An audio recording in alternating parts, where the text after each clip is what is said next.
At this hour, international news. An international team of scientists held a press conference and announced a sensational discovery. In the permafrost of the far east of Siberia, a prehistoric supervirus has been found. This giant virus has already become the fourth giant virus known to humanity. Previously, scientists had discovered another similar specimen in the same region. According to experts, the discovery was made a year ago, but the information had been kept secret until now. Research is still ongoing, and at this moment it remains unknown whether the virus is capable of infecting humans or animals. Some specialists note, as long as the permafrost remains frozen, there is no reason for concern. I jumped up from my bed. Everything matched to the second. My name is Jiang Lucier, and I knew about this report in advance. A week ago, a star seed appeared in my mind, and with it came knowledge of what would happen in the near future. This was already the third piece of news that confirmed my suspicions. But the most important thing, the seed had shown me that in 10 days a viral outbreak would begin. The end of the world. I understood, the authorities were aware, which is why many meetings and conferences were cancelled, heads of state disappeared from public events. But ordinary people were told nothing. This press conference was the last warning, so that people would not die entirely in ignorance. I had 1 week left. I began preparing. I bought food, water, medicine, even a dagger. All of this was important, but not the main thing. The seed had another ability, to modify objects, turning them into something greater. For this, a base was required. I immediately realized, I needed transportation. I ruled out sedans at once, useless scrap in the coming chaos. Off-road vehicles were too cramped. Ideally, I wanted a massive truck, as long as a train, with wheels as tall as a person. You could live in it, store supplies. But that was just a dream. In reality, I had to choose between an ordinary cargo truck and a minibus. I settled on the latter. A spacious interior, the possibility of turning it into a shelter, storing food and water, even setting up something like a bed. A minibus was my best chance to survive. And then came the main problem, money. After all my purchases, I had less than 1,000 yuan left. But renting a minibus cost more than 1,000 per day. 10 days would require 15,000. For me, a student, that was impossible. I tried to find money. First, I wrote to my friend Li Jun. He had just gotten a brand new iPhone, bought for 10,000 yuan. I asked him to return at least 2,000 he owed me. He just brushed me off, I'll pay you back later. I told him, on Tuesday, don't go anywhere. Lock the doors and windows. He laughed, are you crazy? I've got a date. Then I wrote to another friend, Luo Ming. He had no money, he had spent everything on games. But I also warned him, on Tuesday, stay home. Lock the doors and windows. He was puzzled, huh? Why? I only said, just do it. But no one listened to me. I had done everything I could. But those who owed me money weren't going to pay me back. I couldn't borrow from anyone else. We were all just students. A couple hundred yuan, maybe, but thousands were out of the question. I'll have to find another way, I thought. Because if I wanted to survive, I still needed that minibus. Jiang Lucier was flipping through his phone when he suddenly saw a very flashy profile picture, and his eyes lit up instantly. This guy, with his hair slicked back and wearing sunglasses, was named Ma Hao. He was quite well known in school. But he wasn't famous because of any talent or skill, he was known for having strong connections. You could tell from the fact that even Jiang Lucier had added him on QQ. Jiang Lucier and Ma Hao weren't complete opposites, but close. Jiang Lucier was the most ordinary type of person, not active at all. Outside of his classmates, few people knew him. Jiang Lucier vaguely remembered hearing from Li Jun that Ma Hao had a friend who was involved in campus lending. Some girls, in order to borrow money, not only sent their ID and student card photos to his friend, but even took indecent photos. If they didn't pay the money back, those photos and their personal information would be made public, sent to their classmates, teachers, even their families. When Jiang Lucier first heard about this, he was speechless. Most of these girls just wanted to buy things to satisfy their vanity, and they ended up doing things like that. Ma Hao often took indecent photos of girls from his friend and shared them in class groups. Many people would comment and judge. Of course, Jiang Lucier didn't sympathize with those girls either. Originally, Jiang Lucier thought he would never get involved in such things. But now, he felt it was a good opportunity. Ma Hao, can I borrow money from your friend? Jiang Lucier asked directly. Ma Hao replied quickly, sure. What department and class are you from? Jiang Lucier directly sent a photo of his student ID. After confirming, Ma Hao asked, how much do you want to borrow? 20,000. Jiang Lucier didn't hold back since it was a loan shark. Based on what he knew, 20,000 was probably the limit. Any more and Ma Hao might reject him. After all, his family background wasn't a secret, Ma Hao could easily find out. Ma Hao was clearly startled. For a student, 20,000 was a lot. Most female students only borrowed a few thousand, even just a few hundred. What do you need that much for? An abortion for your girlfriend wouldn't even cost that much, Ma Hao asked. It's something very important. Don't ask, just tell me what the conditions are, Jiang Lushur said. Well, how about this, leave your student ID with me, give me your home address, and you have to write a loan note for 50,000. Also, record a video while holding the note, read it aloud, and say it's voluntary. Once you pay it back, I'll destroy the note in front of you. How long do you need the 20,000? Ma Hao asked. 1 month, Jiang Lushur replied. Then you'll owe me 25,000. We're from the same school, so I'm not worried about you not paying back. You get it, Ma Hao said. Okay. Jiang Lushur was secretly shocked. This interest rate, even normal loan sharks weren't this harsh. And now, Jiang Lushur realized, this so-called friend probably didn't even exist. Even if Ma Hao wasn't the one doing the lending, he definitely had a part in it. Ma Hao seemed very confident, not worried at all about Jiang Lushur defaulting. Who knows what methods he had? If you didn't repay, you'd probably wish you were dead. Heh. Jiang Lushur chuckled indifferently. Interest? Threats? When the world ends, who'd care about a Ma Hao? That afternoon, Jiang Lushur found a car rental company online and then went to the agreed location with Ma Hao. He completed the procedure and got the money. While transferring the money to Jiang Lushur, Ma Hao was curiously looking him up and down. What exactly do you need the money for? To do something big. You'll know in a week, Jiang Lushur said mysteriously. Ma Hao was speechless. What's with this guy? He suddenly felt a bit of regret. But since the money was already transferred, he didn't care anymore. Whether the guy was crazy or not, no student had ever dared to not pay him back. Jiang Lushur got the 20,000 and immediately headed to the rental company. There weren't many minivans, unlike sedans, they weren't easy to rent. Jiang Lushur had contacted almost every rental company online before he found one with available vehicles. The staff urged him to hurry, and said they could only hold it for about 2 hours. Rushing over, Jiang Lushur arrived an hour early. When he saw the store sign from afar, he finally felt relieved. The rental company was small, but cleanly and tastefully arranged. Behind a reception desk stood a sweet-looking girl with a ponytail. She wore the company's uniform, simple, but made her look fresh and neat. She looked around 18 or 19, innocent and youthful. She was speaking with a customer in a suit. When she saw Jiang Lushur, she smiled sweetly, nodded at him, and gestured for him to wait. Seeing this youthful girl, Jiang Lushur was slightly stunned, such a young receptionist. He sat on the sofa nearby, and by chance, noticed a vocabulary book for CET 6 under some flyers by the desk. He immediately understood, this girl was probably a student, maybe even from their university, working part-time to support herself. The rental shop was near the university. Hiring a sweet-looking girl like her was not only cheaper but also good for business. Hello, I'm customer manager Wen Xiaotian. You can call me Xiaowen. I'm happy to help you, she said. After finishing with the previous customer, she turned to Jiang Lushur. Her immature appearance and formal greeting created a strange but cute contrast. Hi, I'm the one who reserved the minivan online, Jiang Lushur stood up and said. Ah, about that. The girl looked troubled. Embarrassed, she said, I'm really sorry. The last minivan was just rented by this gentleman. She had accepted Jiang Lushur's order over the phone, but the boss had rented the van out anyway. She felt bad about it. But she was just a part-time worker, she couldn't go against the boss's decisions. Really sorry. If you can wait, maybe you can rebook now. There might be vehicles available in a few days. Once this gentleman returns it, it'll be available again, Wen Xiaotian said apologetically. Jiang Lushur paused. There was no way he could wait that long.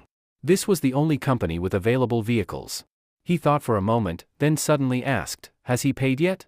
Huh? Not yet, but he's about to sign the contract, she replied, a bit confused. She didn't know why Jiang Lushur was asking. The man in the suit glanced at Jiang Lushur, a hint of amusement in his eyes. He could tell Jiang Lushur was in a hurry. But without paying, the boss could cancel the deal at any time. Oh, no payment, no problem. Tell your boss I'll pay 200 extra per day, for a week, and I'll renew again next week. Just driving it in the city, no wear and tear, Jiang Lushur said. Wen Xiaotian froze, looked at the man in the suit, unsure what to do. She'd never faced this kind of situation before. 300 extra. Jiang Lushur added. Wen Xiaotian hesitated. This was a large amount. Jiang Lushur really looked anxious.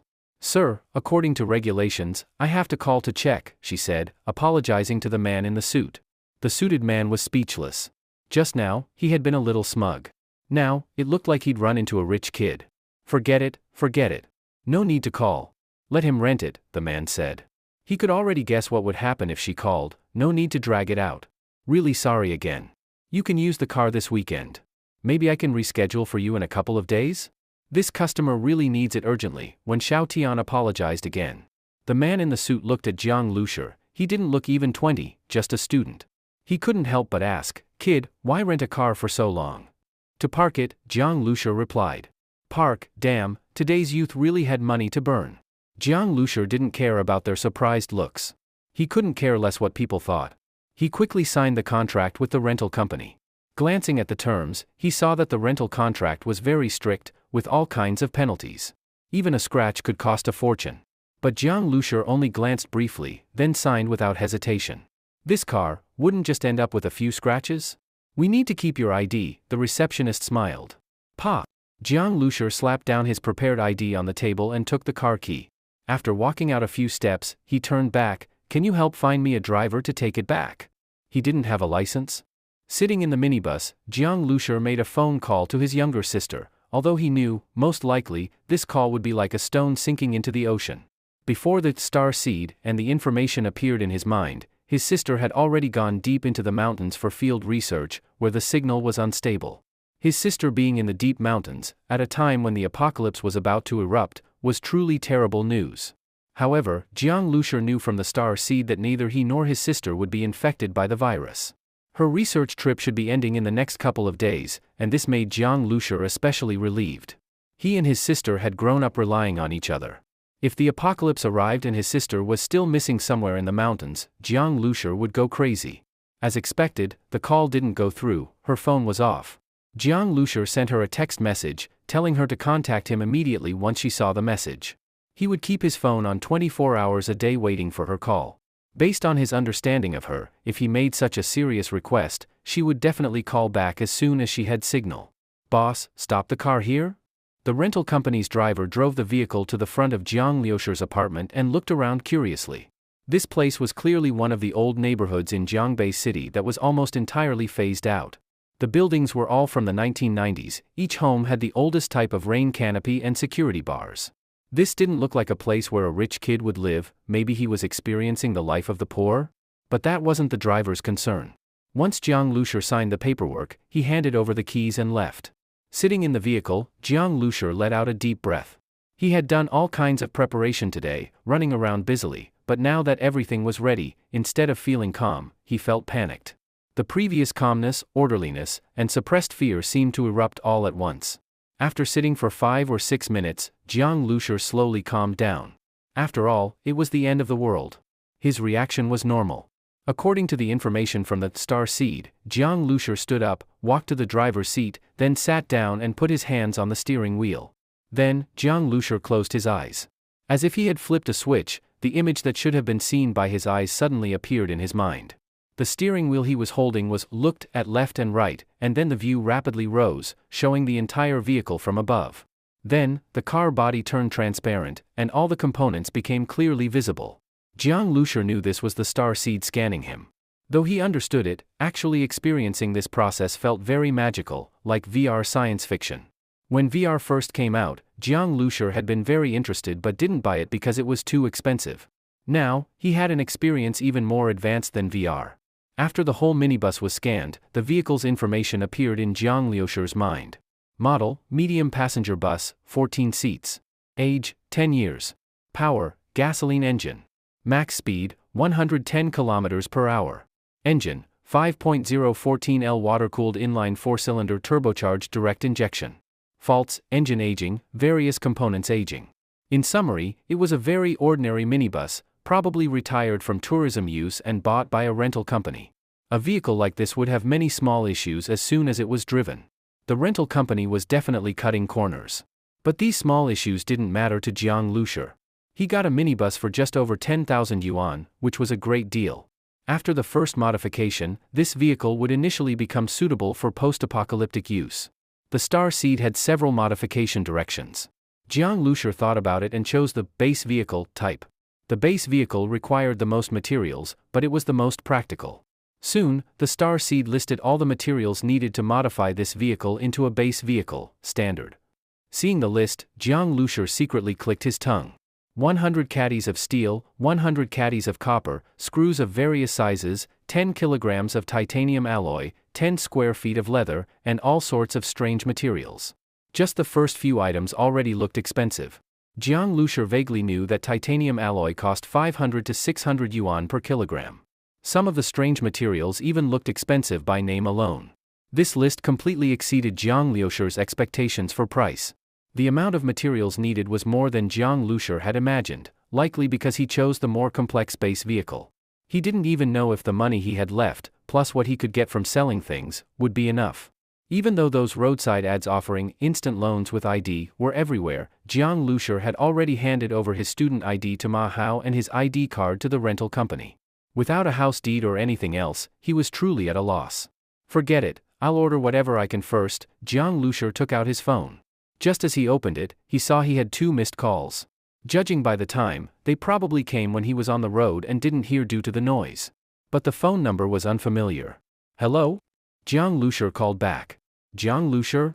A girl's voice came from the other end, sweet and gentle. Yes, I saw you called. May I ask what's the matter? Jiang Lushur asked. I'm Li Yusin. The girl said a name that surprised Jiang Lushur. He had thought for sure it was a business call, either from the rental company or a seller from whom he had ordered goods. He didn't expect it to be a girl he knew, and a very popular one. Although Jiang Lushur rarely talked to girls on the phone, he didn't panic at all. He was just puzzled. He and Li Yusin hadn't had any real interaction, so why was she calling him? Then again, they weren't complete strangers. In fact, they had been classmates since high school, same class, even deskmates. Li Yusin came from a good family, had delicate and beautiful looks, and a good personality. She was very popular in class. At the time, Jiang Lushur had once stared blankly at her quiet side profile as she looked out the window, her silky hair fluttering gently. But although Li Yusin was excellent in many areas, she struggled with math, and coincidentally, Jiang Lushur was good at it. So she often asked him to explain problems. When she listened, she was very focused and serious. Her hair often brushed against Jiang Lushur's hand, and she didn't even notice. Later, after Jiang Lushur's parents died unexpectedly, he didn't attend school for a whole month. When he returned, he had become much more withdrawn and moved to the last row alone. Though Li Yusin occasionally looked his way, several times when they passed by each other, she seemed like she wanted to say something, but never did. Now Jiang Lushur had moved on from the shadow of the past, but their relationship had faded since then. Even though they later got into the same university in the same city, it stayed that way. Whatever tiny spark there had been, Jiang Lushur had buried deep in his heart. Now hearing Li Yusin's voice again, Jiang Lushur couldn't help feeling a ripple of emotion. Her voice, light and gentle, was like a breeze. It's been a long time, Jiang Lushur sighed. Yeah, we haven't talked in a while, Li Yusin said. Right, why did you call me? Jiang Lushur asked. I heard from Li Jun that you're short on money? I don't know him well, just happened to hear him talking to a friend of mine, she said. Jiang Lushur frowned. What did he say? He was having dinner with my friend. My friend asked why he kept looking at his phone, who he was chatting with, and he said you were asking him for money. I thought maybe you were in trouble, so I asked for your number, she explained. That Li Jun, Jiang Lushur was speechless. Not only did he not pay him back, but he was also talking about him like that, always showing off. Jiang Lushur explained the situation. Li Yusin was angry after hearing it. I knew you weren't like that. He even said you were shameless. Ugh. I told my friend not to associate with him anymore. So, you really need money? It's fine, I've figured something out, Jiang Lushur replied. Your Alipay is your phone number, right? I'll transfer you some money. Pay me back when you're doing better. We're friends, don't be polite. You used to help me with math every day, explaining everything so clearly. I never even properly thanked you, she said with a smile. Jiang Lushur was stunned. Her laughter was still so pleasant.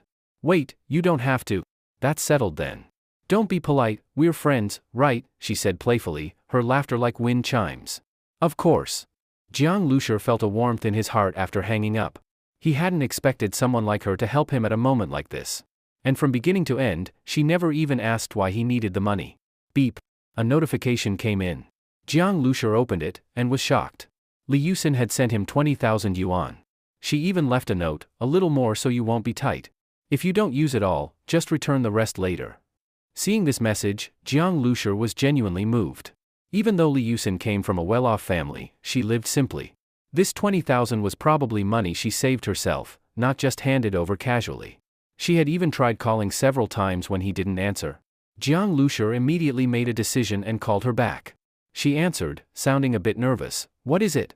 "Don't worry, I'm not calling to return the money," Jiang Lushur said, amused and touched. "Oh, okay," she sighed with relief. "Don't thank me either, or I'll have to thank you for all your help back then. I wouldn't have gotten into Jiangbei University without you." "That was nothing," Jiang Lushur said shyly, scratching his head. Then he cleared his throat and spoke seriously. "Give me your home address." "My address? What, are you coming over to pay me back in person?" she laughed. "Just tell me." "Don't worry, I won't do anything bad," he joked. All right. My address is?" "You say it, I'll write it down." Jiang Lushur turned on speaker and noted it in his memo. "You even wrote it down, now I'm nervous." "Are you really coming?" "But if you do, you're welcome," she said. Clearly, she was a little embarrassed. Jiang Lushur knew his request was sudden, but he had no choice. It had to be done. He said, "Yusin, next Tuesday, you must stay home. Not just you, your parents too. No one can leave. Ideally, stay in separate rooms, and lock the doors. If anything happens, lock yourselves inside. I will come find you. Can you do that? It's very, very important. It's about my life." His tone was firm and serious. Jiang Lushur knew if he mentioned the apocalypse, it would be hard to convince her. Even if she half believed him, convincing her parents would take too long. If he said it was life or death, she'd be even less likely to believe, and her parents might think he was crazy or dangerous. "Lock ourselves in rooms? Is someone going to attack us?" she asked. "Jiang Lushur, are you in some kind of trouble? Loan sharks? Gangsters?" she asked nervously. "No, but it's really important. Please believe me, please. It's very important, I beg you," he said. He had borrowed from loan sharks, but this had nothing to do with them. He wasn't worried about that. Okay, she reluctantly agreed. It sounded so bizarre. "Promise me, do exactly what I said," he reminded. Promise me," he pleaded sincerely. "All right, okay." After hanging up, Jiang Lushur let out a long breath. He had done all he could, but he didn't know how much Li Yusin would follow through. At least, she'd probably stay home. She was a kind girl. As long as she cared about his safety, she'd stay in. As for whether she'd survive, it was up to fate. He just hoped heaven wouldn't let such a kind girl die in this disaster. As long as she lived, Jiang Lushur believed, he would find her. With the money borrowed from Li Yusin, Jiang Lushur immediately started shopping. Some items that couldn't be bought online, he went to the market to buy himself. The most frustrating thing was that one of the materials wasn't even available at the market. In the end, he had to go to an auto parts factory to get it. At first, the owner didn't want to sell. In the end, Jiang Lushur gritted his teeth and added 500 yuan on top of the original price before he finally got it, and it was second-hand. When leaving, he saw the owner rubbing his fingers and carefully counting the money, and Jiang Lushur just silently shook his head. That boss didn't really refuse to sell, he just wanted to sell it at a high price. Now that he had earned the extra 500 yuan, he was happy. But in a week, he would realize that money would be worthless. It took a total of 3 days to gather all the materials, which now filled the aisle and seats of the minibus. When he put the final item inside, Jiang Lushur felt like a heavy weight had been lifted from his heart. He had made it just in time. For these 3 days, he had been running around non-stop, practically covering the entire city of Jiangbei. Probably because it was the first modification, the materials required were extremely diverse and abundant, involving almost every aspect. At the same time, Jiang Lushur kept an eye on the news and local developments in Jiangbei. As he had suspected, fewer and fewer big names were appearing on the news. Although everything on the streets seemed normal, he could sense an undercurrent of tension. "Let's begin." Jiang Lushur pulled all the curtains shut, then sat in the driver's seat. After steadying his breathing, he gripped the steering wheel. At once, the structure of the minibus clearly projected into his mind. It felt as if he had gained a special eye that could scan the minibus. Wherever he looked, the data and status of that part of the minibus would immediately appear. The overall status of the minibus was, base vehicle, standard, awaiting modification. All materials detected. Begin modification? Jiang Lushur silently said in his mind, modify. Modification initiated. Completion time, 72 hours. Countdown begins now. The vehicle cannot be driven during modification. Modification includes Jiang Lushur felt the steering wheel in his hand suddenly surge with a strange energy, as if it was lightly vibrating. The modification process would take a long time, and Jiang Lushur couldn't just sit in the vehicle and watch the whole time. After watching curiously for a while, he noticed that the materials would mysteriously disappear little by little. Besides that, nothing else seemed to be happening, so he got out of the vehicle. Jiang Lushur stood outside and looked at the vehicle. Seeing that nothing unusual was visible from the outside, he felt relieved and went back home. As soon as he opened the door, he was met with piles of supplies almost stacked up to the entrance, everything that had been delivered over the past 3 days. The delivery workers had been giving Jiang Lushur strange looks. But Jiang Lushur didn't care how others saw him. Even if they found it suspicious, they could never guess the real reason behind it. These 3 days, Jiang Lushur hadn't gone to school anymore. The end of the world was coming. What was the point of going to class? Now that the minibus modification had started, Jiang Lushur didn't stay idle. While continuously calling his sister, he also searched online for all kinds of survival knowledge, wilderness survival, basic first aid, what medicine to take for common illnesses, surrounding maps, etc. He even downloaded a national map to his tablet so it could be used offline. The map marked almost everything, from small shops to large factories, from highways to rural roads, all very clearly. He spent several hundred yuan on this map. Free apps didn't offer this level of detail. Jiang Lushur didn't know how much more he could prepare, but as long as a post mentioned something he thought was useful, or anything he could think of himself, he prepared it. Now that the money was almost all spent, Jiang Lushur's preparations were nearly complete. Beep beep beep. His phone rang.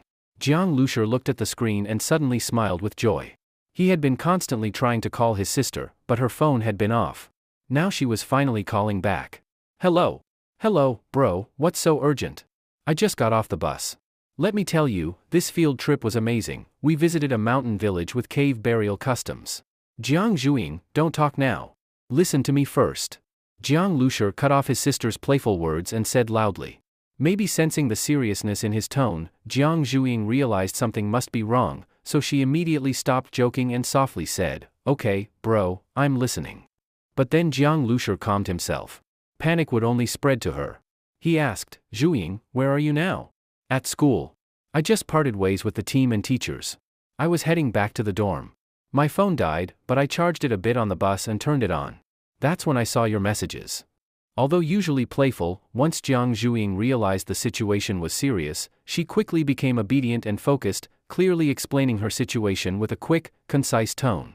Though she didn't yet know why her brother was acting this way, since the death of their parents, Jiang Lushur had taken care of her. Even though she might argue with him sometimes, when it really mattered, she always listened to him unconditionally. To her, he was her anchor. Don't go back to the dorm. Book a flight and come home immediately, Jiang Lushur said. Okay, give me a moment. After a while, she spoke again, Bro, there are no tickets left. Tomorrow? The day after? Transfer flights if you have to. No matter the cost, he said. None. There's nothing left, she replied. What do you mean, nothing left? Jiang Lushur was stunned. A bad feeling hit him. He started furiously typing on his keyboard, opening a flight ticket site. He searched one city after another, and his heart sank with each search. All flights over the next 3 days were completely sold out, regardless of origin or destination. The only tickets still available were for after the apocalypse's arrival. This was no coincidence. Should I just buy one for 3 days later? Jiang Zhuing asked. By then, it won't matter anymore, Jiang Lushur said. Zhuing didn't quite understand why being just 1 day late made such a big difference, but she didn't question him. Instead, she said, Train. What about booking a train ticket? Jiang Lushur typed again, then said in a low voice, Don't bother. Train tickets are sold out too. All train tickets for the next 3 days, gone. Wait, I'll go check the bus station, or maybe I can hire a private car, she suggested. No. Jiang Lushur said. First, who knew what the roads would be like? Even if they were passable, it would take her over 2 days to get home. With all planes and trains down, there was a huge chance of traffic jams. If she got stuck on the road when disaster hit, she'd be dead for sure. No, Jiang Lushur repeated. Zhuing sensed something was wrong in his voice. It made her nervous too. Zhuing, listen carefully to every word I say now, Jiang Lushur said. Don't go back to your dorm. Find a place with few people, hotel or rented apartment, something with good security. Stay somewhere hidden. Then buy as much drinking water as possible, some medicine, daily supplies, food. Charge your phone fully. Get a dozen power banks. Even if phones don't work by then, still, do it. Lock the doors. Don't go out. Wait for me. You must wait for me. You must. Jiang Lushi repeated. Zhuiying, the end of the world is coming. Jiang Zhuiying not being able to return was a huge blow to Jiang Liushi's plan. Originally, he had planned to drive the modified vehicle, loaded with supplies, and take Jiang Zhuiying and Li Yusen's family to a resort over 100 li away from Jiangbei City. He had been there once before. It was the kind of place where people rarely went, but the facilities were all complete, and there were no other residents nearby. The idea was to settle there temporarily, then slowly figure out the next step depending on how the situation developed. Although he knew the apocalypse was coming, he still had no real concept of what it would actually be like once it began. Based on how things turned out, he would adjust the plan. In any case, having the minibus would make them much safer on the move compared to others. But now, this plan was clearly ruined. Not only could Jiang Lushi not escape to the outskirts right away, he had to go to Nanjing City, a place with more people and more prosperity. And he didn't know what the road conditions would be like along the way, nor when he'd arrive. That was why he told Jiang Zhuiying to buy as many supplies as possible and to wait for him no matter what. If the minibus hadn't needed another 3 days for modification, Jiang Lushi would have left immediately. But without the vehicle, he was just an ordinary college student. There was no way he could break through any chaos and bring Jiang Zhuiying out safely. Beep. That night, Jiang Zhuiying sent a location pin to Jiang Lushi. She had rented a teacher's apartment in a small alley near her school, on the top floor, the 6th. She also sent him photos. Sure enough, the apartment was packed full of supplies in 2 rooms, enough for her to live comfortably for a full month. Bro, don't worry, Jiang Zhuiying messaged, with a big smiley face emoji. Jiang Lushi had already told her about the coming apocalypse, everything except the star seed in his mind. Not because he didn't trust her, but because explaining it would be too complicated and unnecessary. He hadn't expected her to believe him, yet she seemed calm, even playful, still in the mood to take photos and send emojis. Jiang Lushi knew that she probably wasn't completely convinced, but it didn't matter. As long as she followed his instructions carefully, that was enough. Okay, from today onward, don't go out. Lock all doors and windows. Protect yourself. Don't answer or open the door for anyone, even if it's someone you know. Jiang Lushi warned her sternly. In the apocalypse, laws and morals would mean nothing. He knew it sounded heartless, but he had to say it. People killing over a bag of crackers, that's something seen countless times in doomsday movies. And in real wars, people have died over scraps of food. Jiang Lushi wasn't that cold-blooded. Within his ability and as long as he stayed safe, he would help others. But since he couldn't protect Jiang Zhuiying directly, he needed her to stay completely safe and avoid any risk. Got it, Jiang Zhuiying replied. Seeing his sister obey obediently, Jiang Lushi could finally relax a bit. Now that her safety was ensured, his next priority was how to reach Nanjing as quickly as possible. 3 days passed in a flash. During these 3 days, the tone of the news began to grow uneasy. More reports began to mention transportation and global issues. But ordinary people didn't pay much attention. They still worked 9 to 5, took kids to and from school, shopped, cooked. Jiang Lushi stayed home, occasionally stepping out to check the situation. During this time, both Li Jun and Luo Ming sent him a few messages. Jiang Lushi didn't even read Li Jun's. Luo Ming's message read, "Bro, are you okay? You borrowed money, are you eloping with a girl or what? If you don't come back to class soon, I think you're done for. Remember, don't go out Tuesday. Stay in the dorm, lock the door, and play games." Jiang Lushi reminded him again, regardless of whether Luo Ming would listen. Why Tuesday?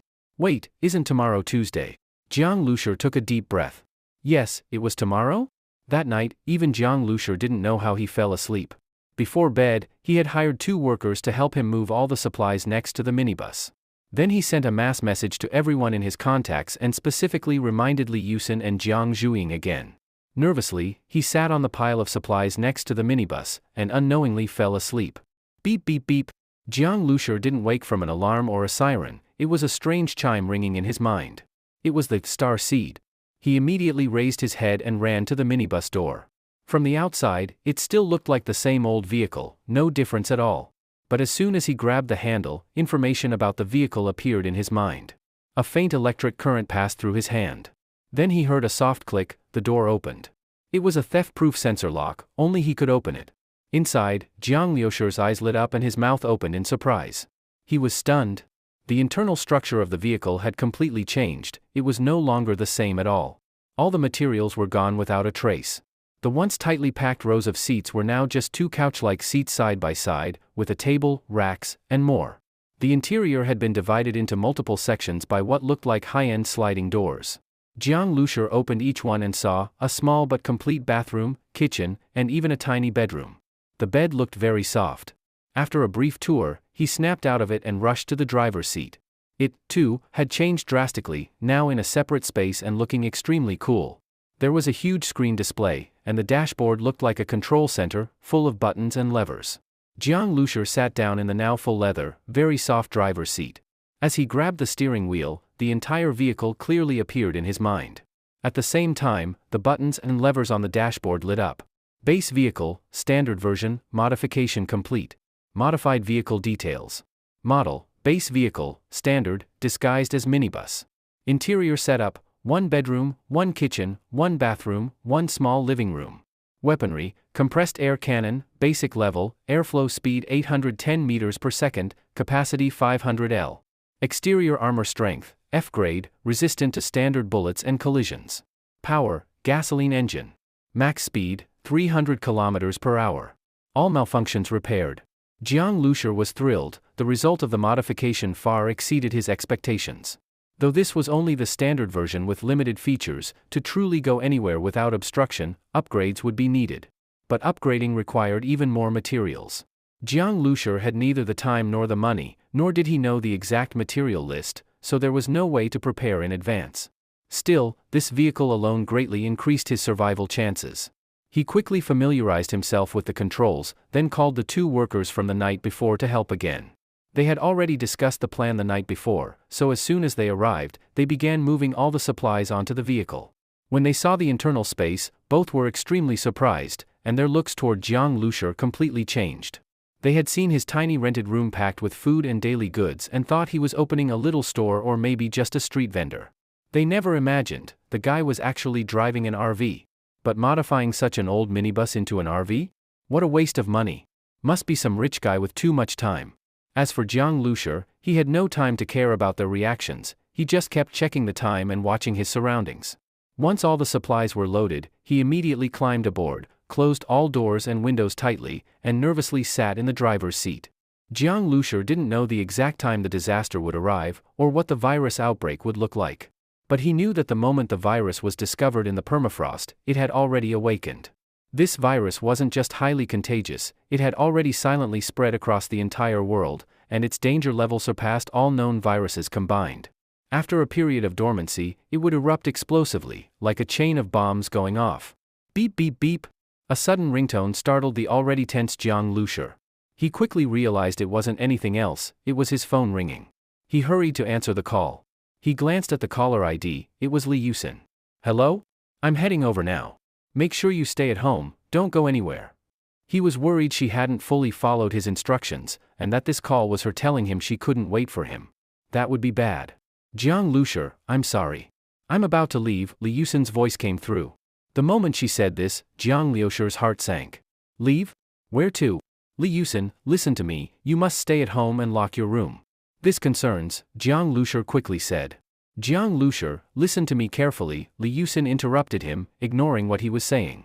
Her tone was grave, like she was about to say something very serious. You might find it hard to believe, but the end of the world is coming, it could be within the next few days. I just found out today. The car is already waiting outside. I have to leave immediately. First, make sure you're safe. Then go to the Shenbei Expressway entrance. The military is stationed there. When you get there, they should take you to the Shanghai Safe Zone Island, she said quickly in a low voice. Remember, you must get to the expressway entrance today. The army is there. They'll protect people during the evacuation.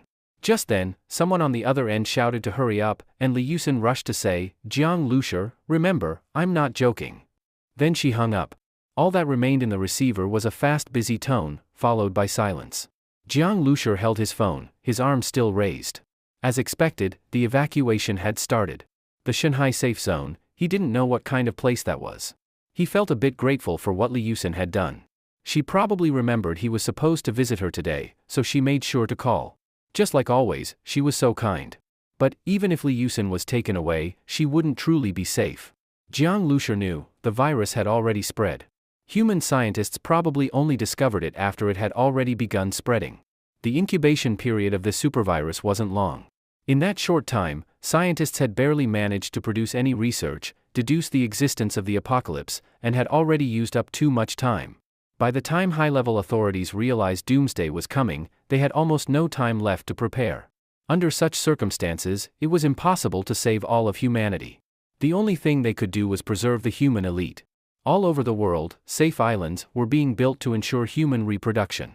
But, before getting on a safe island, there would definitely be cleansing and quarantine. Right now, maybe even the scientists didn't dare believe their own conclusions, so governments weren't ready to carry out cruel and inhumane measures. But once they witnessed the horror of the virus with their own eyes, saw how brutal it really was, their response would turn extremely bloody. While Jiang Lushur was talking to Li Yusin, the two movers who had been hired earlier were squatting nearby smoking, resting, and occasionally glancing at his minibus, chatting with each other. This car, this interior, damn, it's insane. Rich people sure play different games. Imagine bringing a few hot chicks, traveling the world, man, that would be heaven. The two guys smacked their lips, fantasizing about driving this RV, traveling with girls. Beautiful scenery by day, sex at night. Hungry? There's a kitchen. Dirty? There's a bathroom. Even couple baths. What's not to love? But in the middle of the fantasy, one of them suddenly staggered, his face flushed unnaturally, almost collapsing. Yo, dude, what's up? The other rushed to help. I'm fine, the man waved him off and quickly recovered. What could happen to me? You know how tough I am. He pounded his chest twice, solid muscle. Ha ha ha. I think you jerked off too much last night, now you're horny again and got weak all of a sudden. They both laughed and started throwing dirty jokes at each other. But not far away, Jiang Lushur silently watched. He didn't feel like laughing at all, on the contrary, a chill crept up his spine. He knew that dizziness was just the first symptom of the virus activating. The apocalypse was probably less than an hour away. The mover who had nearly fainted was still chatting like nothing happened. Jiang Lushur, watching from inside the vehicle, had a cold gleam in his eyes. There was nothing he could do. He couldn't just start the engine and run the guy over. That would cause panic. Without knowing the exact time of the outbreak, acting now would only put himself in danger. Not even the government could do anything. Within the next hour or two, the world would erupt in chaos. The two movers, with no other jobs, sat smoking in the shade. Jiang Lushur looked at the time. It was 1:20 p.m. He waited in silence. When the apocalypse broke out, everyone would show strong immune reactions, including Jiang Lushur, because they had all already been infected. The difference was, after the immune reaction, some people resisted the virus, while others turned into monsters. Time passed. Jiang Lushur gripped the steering wheel tightly, cold sweat seeping into his palms. He kept checking the clock, 2 o'clock, 2:30, 2:40. Slowly, maybe from focusing too hard, he started seeing double in the gauge needles. The ghosting worsened, and several overlapping dashboards appeared before his eyes. This is... Jiang Lushur's heart sank. Suddenly, a wave of dizziness hit his head. Bang! He felt a sharp pain on his forehead, it had slammed into the steering wheel. At the same time, an intense headache surged like a tidal wave. It's here. It had finally arrived, the virus had erupted. Jiang Lushur knew he would survive the infection, but even so, the pain was unbearable, he nearly passed out. At the same moment, across the world, the exact same scene played out for every single person. Headache. Hallucinations. Convulsions. Nosebleeds. Fainting. The symptoms varied slightly, but everyone suffered. Especially those who couldn't resist the virus and began mutating, it was pain deep to the bone. Many screamed in agony, screams that seemed to erupt straight from the lungs, not human anymore, more like beasts roaring. Bang bang bang. On highways, vehicles collided. Massive chain crashes, hundreds, thousands of cars piled up. Tiny cars were crushed into pancakes by trucks, drivers dying horribly. Some slammed the brakes instinctively in pain, the screech of tires tearing through the sky. Explosions. Black smoke billowed into the sky. In cities, in factories, people convulsed and lost consciousness, accidents happened everywhere. Fires broke out, people died tragically. Fire alarms howled into the air. Disaster everywhere. Corpses everywhere. Jiang Lushur was already semi-conscious. He vaguely heard the chaos, but couldn't distinguish any of it. Hallucinations flashed in his mind. He saw his childhood, his alive parents, laughing with his sister, the birthday cake his mom once made. Then he saw himself with a family, happily living with a wife and children, and that wife looked a bit like Li Yusin. He didn't know how long he was lost in the vision, until at some point, he suddenly snapped awake. His eyes flew open, his hair and clothes were soaked in sweat. He was still gripping the steering wheel, his fingers pale and numb from holding it too tightly. The windows and doors were all locked tight. He felt drained, completely exhausted. He gasped for breath, glanced out the window, and his heart sank. Outside, the sky had changed. A thick haze covered everything. Buildings, roads, all shrouded in fog, barely visible. The sky was dim. Everything was gray, heavy, and oppressive.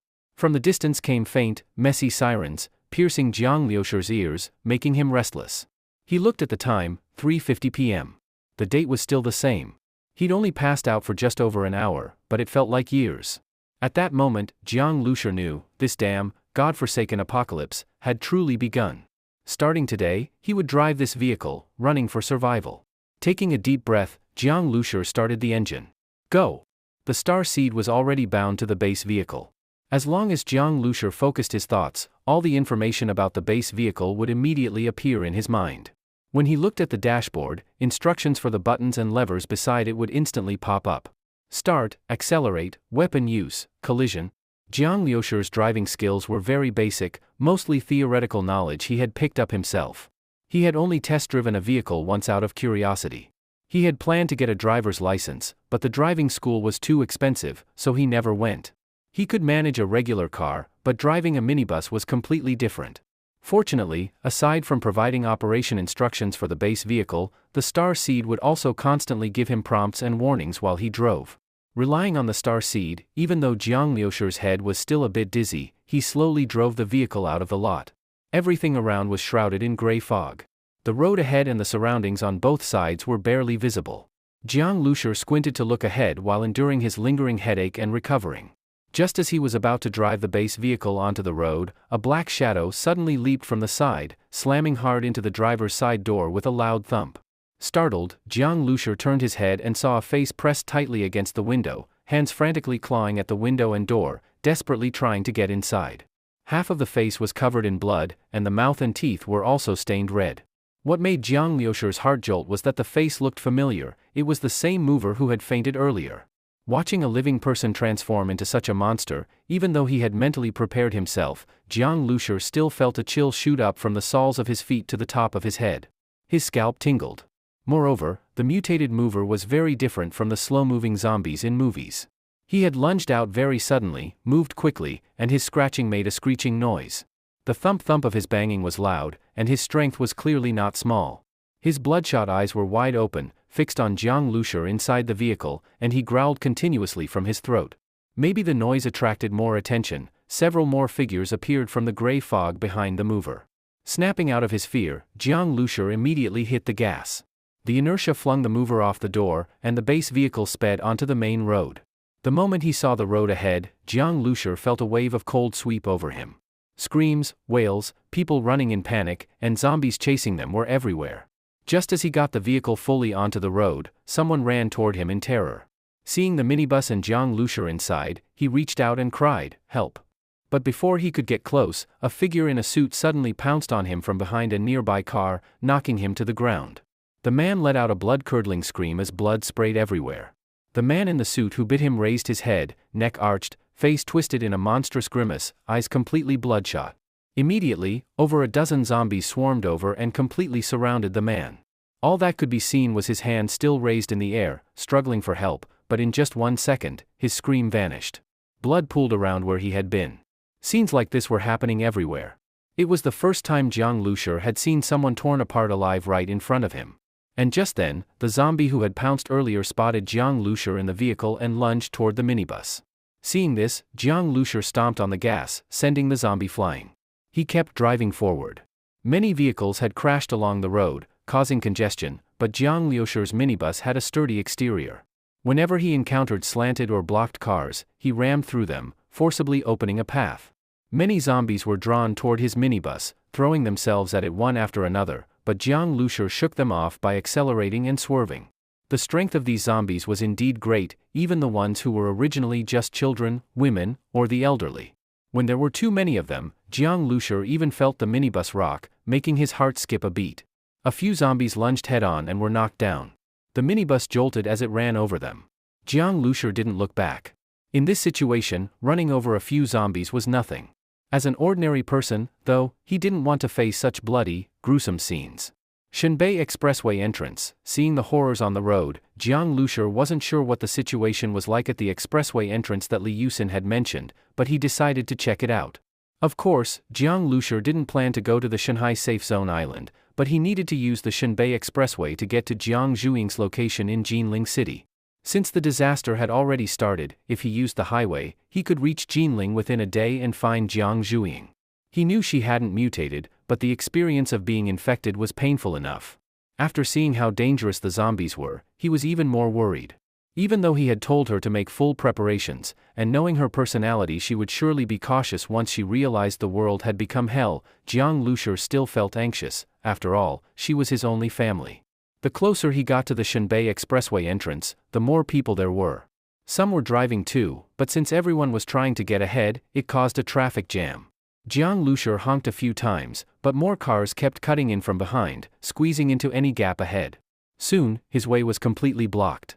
One car overtook him, lowered the window slightly, and a frenzied, angry face leaned out and cursed, "Idiot. Driving such a huge thing and blocking the road." Then the car moved on ahead. Cars behind also honked crazily. People stuck their heads out and shouted, "Who's that moron in front? Move already." Yeah, what's the point of bringing out a big-ass vehicle now? Want to die? Die by yourself. These cars and the earlier one that squeezed in all had similar markings. They seemed to belong to the same group, as the company name XX Group was written on the sides. Seeing them not only squeezing ahead but also cursing him nastily, Jiang Lushur snapped. Everyone was desperate to survive. Why did they get to force their way through? His vehicle was big, yes, but he was still properly waiting in line. He hit the gas and continued forward. One car tried to cut in front of him, scrape. The entire vehicle shook. The minibus shoved past it, forcing it aside. The driver, seeing the minibus brushing past his small car, was first stunned, then furious. But very quickly, his jaw dropped. He watched as the minibus, like a brute with no regard for rules, plowed through the traffic, squeezing past every vehicle. The cars that had cut in earlier were now all being smashed together by the minibus. Damn! The driver cursed hard. What a fucking lunatic. And this guy was insanely lucky to squeeze through so tightly and still make it. His speed wasn't fast, plus the vehicle was an old, beat-up minibus, yet he didn't get stuck in the middle. If it had stuck, he'd have been forced to abandon the car or else wait for death. But facing this situation, the other drivers had no choices. Though they yelled and cursed, they could only face it and follow obediently behind Jiang Lushur's minibus. Then suddenly a scream came from behind. Jiang Lushur opened the rearview camera, and on the screen by the dashboard hundreds of zombies appeared all at once, climbing over from between vehicles, even from above vehicles. These zombies rushed out from the street ahead, making low growls from their mouths. Their bodies and hands were covered in blood, their mouths stained with gore, racing toward him wildly.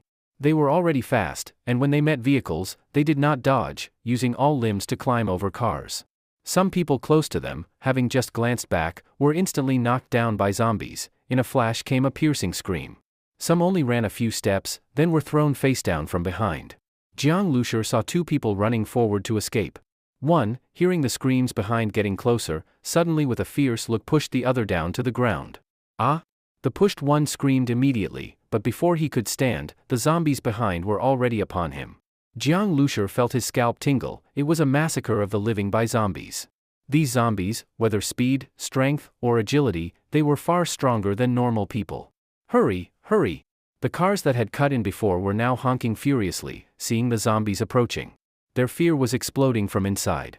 Jiang Lushur's minibus also moved forward, but there were just too many vehicles ahead. Traffic was moving, but could never pick up speed.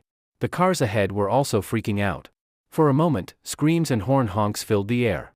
People behind were running crazily, the fast ones pushing those in front aside.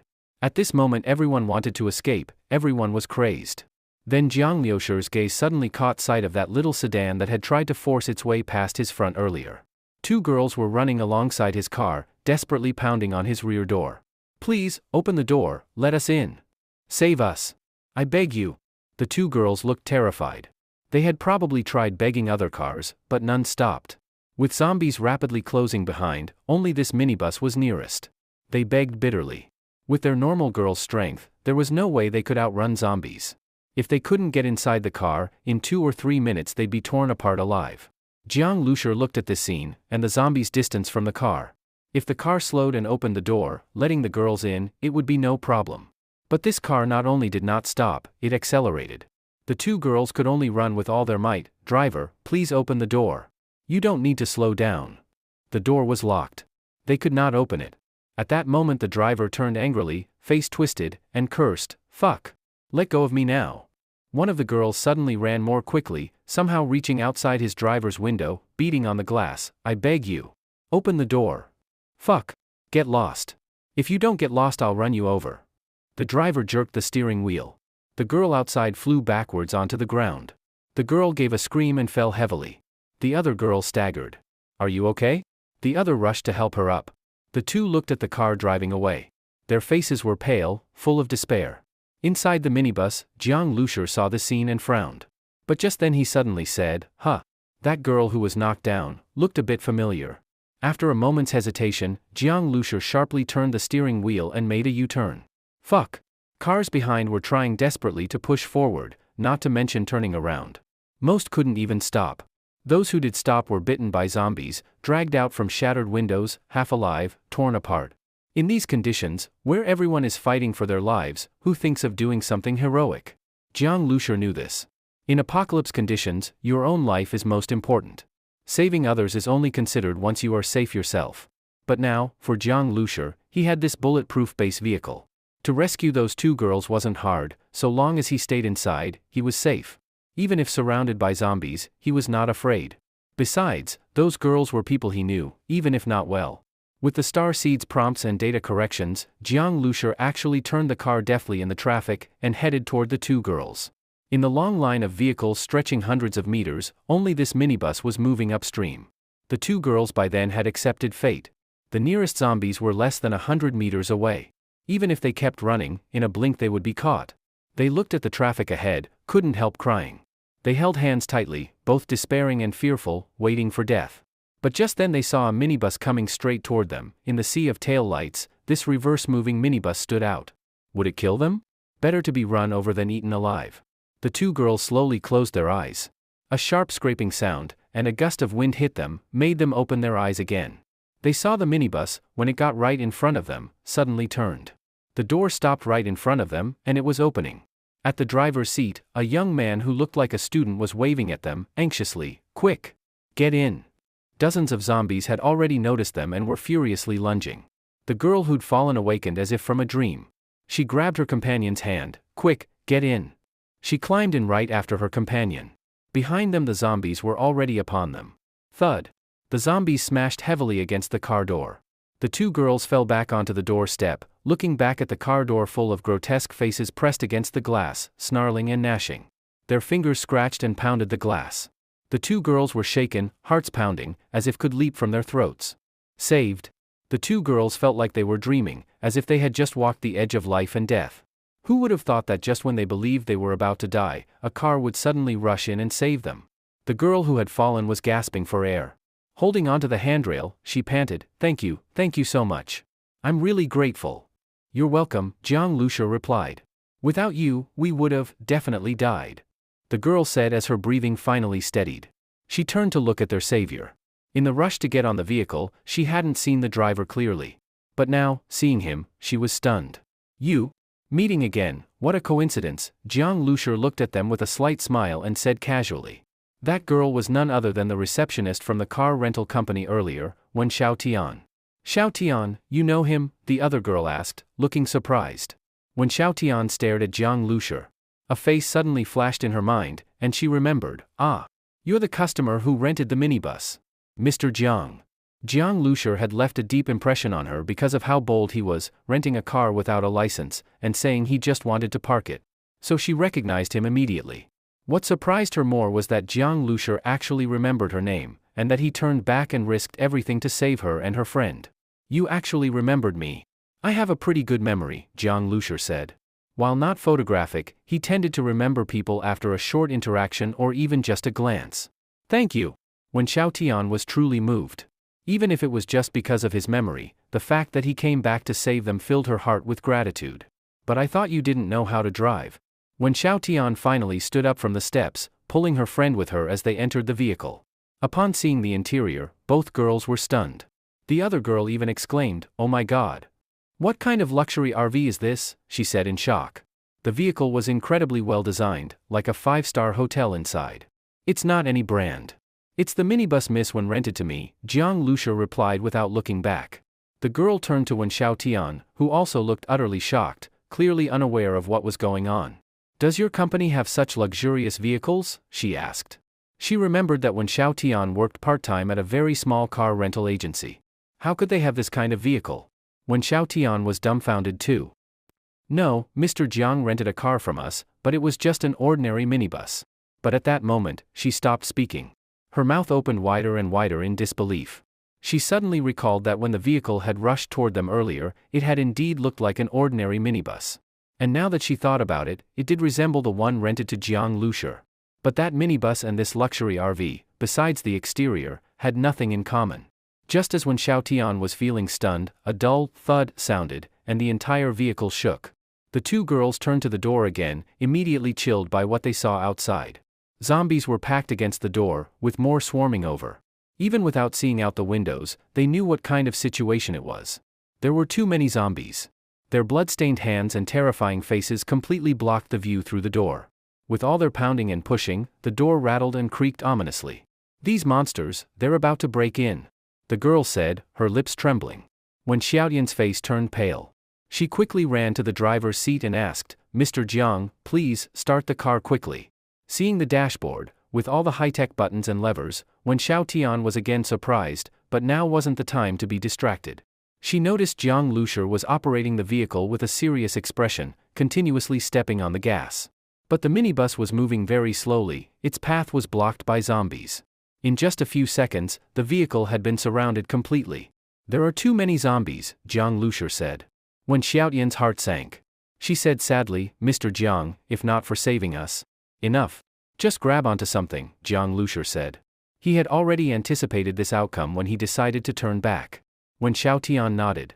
She couldn't do anything here, she could only follow Jiang Lushi's instructions.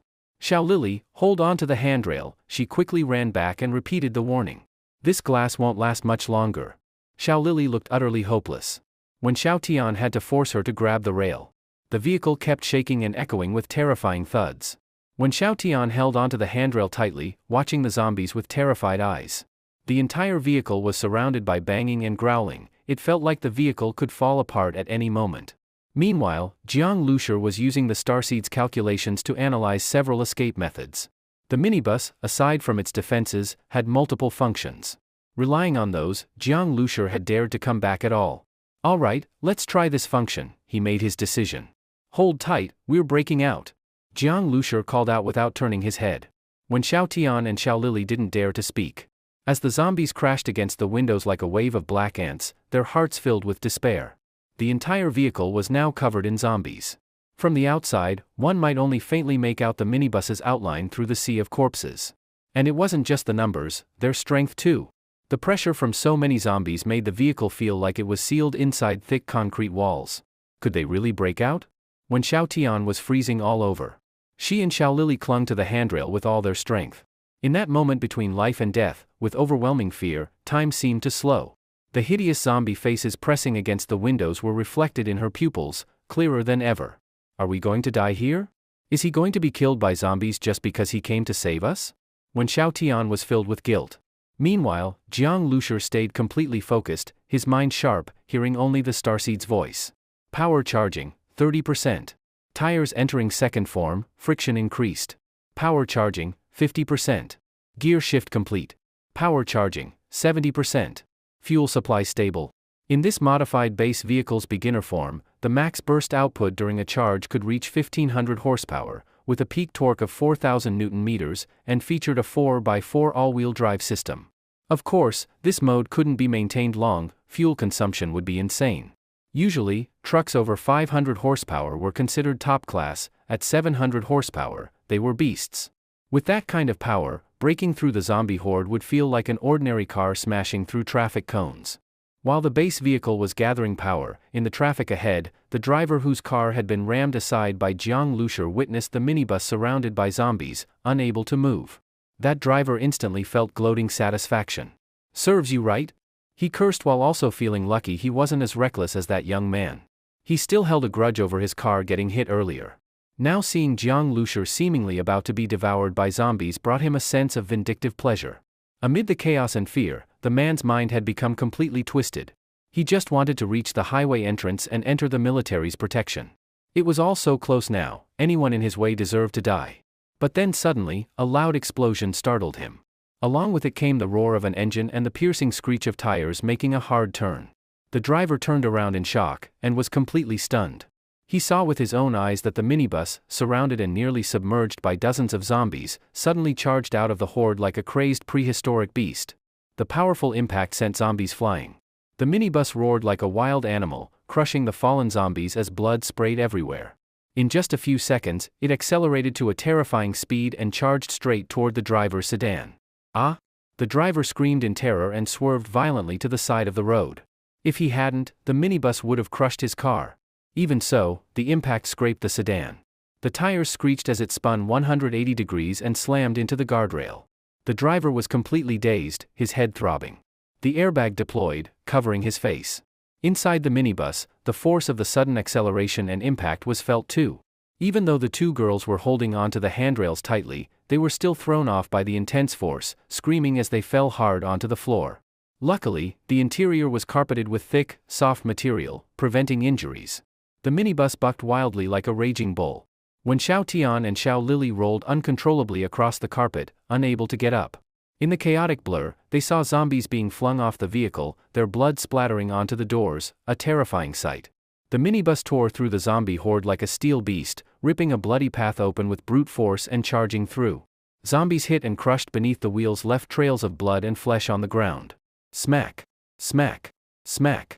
The zombies in front hit the windshield like bugs on a highway, only the noise was far louder. And it wasn't just a few, it was dozens of zombies crashing against the windshield one after another. When Xiao Tian and Xiao Lili, still lying on the carpet, had barely recovered from the horror at the door before hearing this new terrifying sound. They looked forward, and their hearts pounded uncontrollably. So many zombies slammed into the windshield, almost blocking the entire view. The glass looked like it would shatter any second. Throwing a stone could break a windshield, how could it withstand this many zombies? But Jiang Lushur didn't react. He focused straight ahead, watching the starseed data update constantly in his mind. Left side of base vehicle impacted, no damage. Right side of base vehicle impacted, no damage. Windshield impacted. Energy consumption increasing. Fuel level remaining. Despite how horrifying it looked, these impacts caused no real damage to the base vehicle. Even the windshield was completely intact. Once the minibus finally burst through the zombie horde and returned to stable motion, the two girls were ghostly pale. After all, they were just ordinary people. They were still in shock and took 2 or 3 seconds to return to their senses. It didn't break. The windshield was still intact. The door was still shut. The entire breakout had lasted only a few seconds, but for when Xiao Tian and Xiao Lili, it had felt like a whole day. Now, realizing they were safe, both felt as if the whole thing had just been a terrible nightmare. When Xiao Tian carefully stood up and, suppressing her discomfort, approached the door to look out through the blood-stained glass. On the road behind, some zombies were still chasing after them, though they were about 10 meters away. More zombies remained on the ground, feasting, likely on the remains of those crushed under the minibus. These zombies had mutated from living people, not reanimated corpses like in some movies. So even when zombies ate other zombies, the scene was still brutally grotesque. When Xiao Tian looked for just a moment before turning away, she only wanted to confirm they had truly broken through. She hadn't expected the vehicle's power and impact force to be so strong, or the glass to be so resistant. "We made it. We're alive." The two girls were overwhelmed with relief. As they sat with the lingering fear slowly fading, when Xiao Tian looked at the blood-covered windshield and asked curiously, "Mr. Jiang, how is this glass so strong?"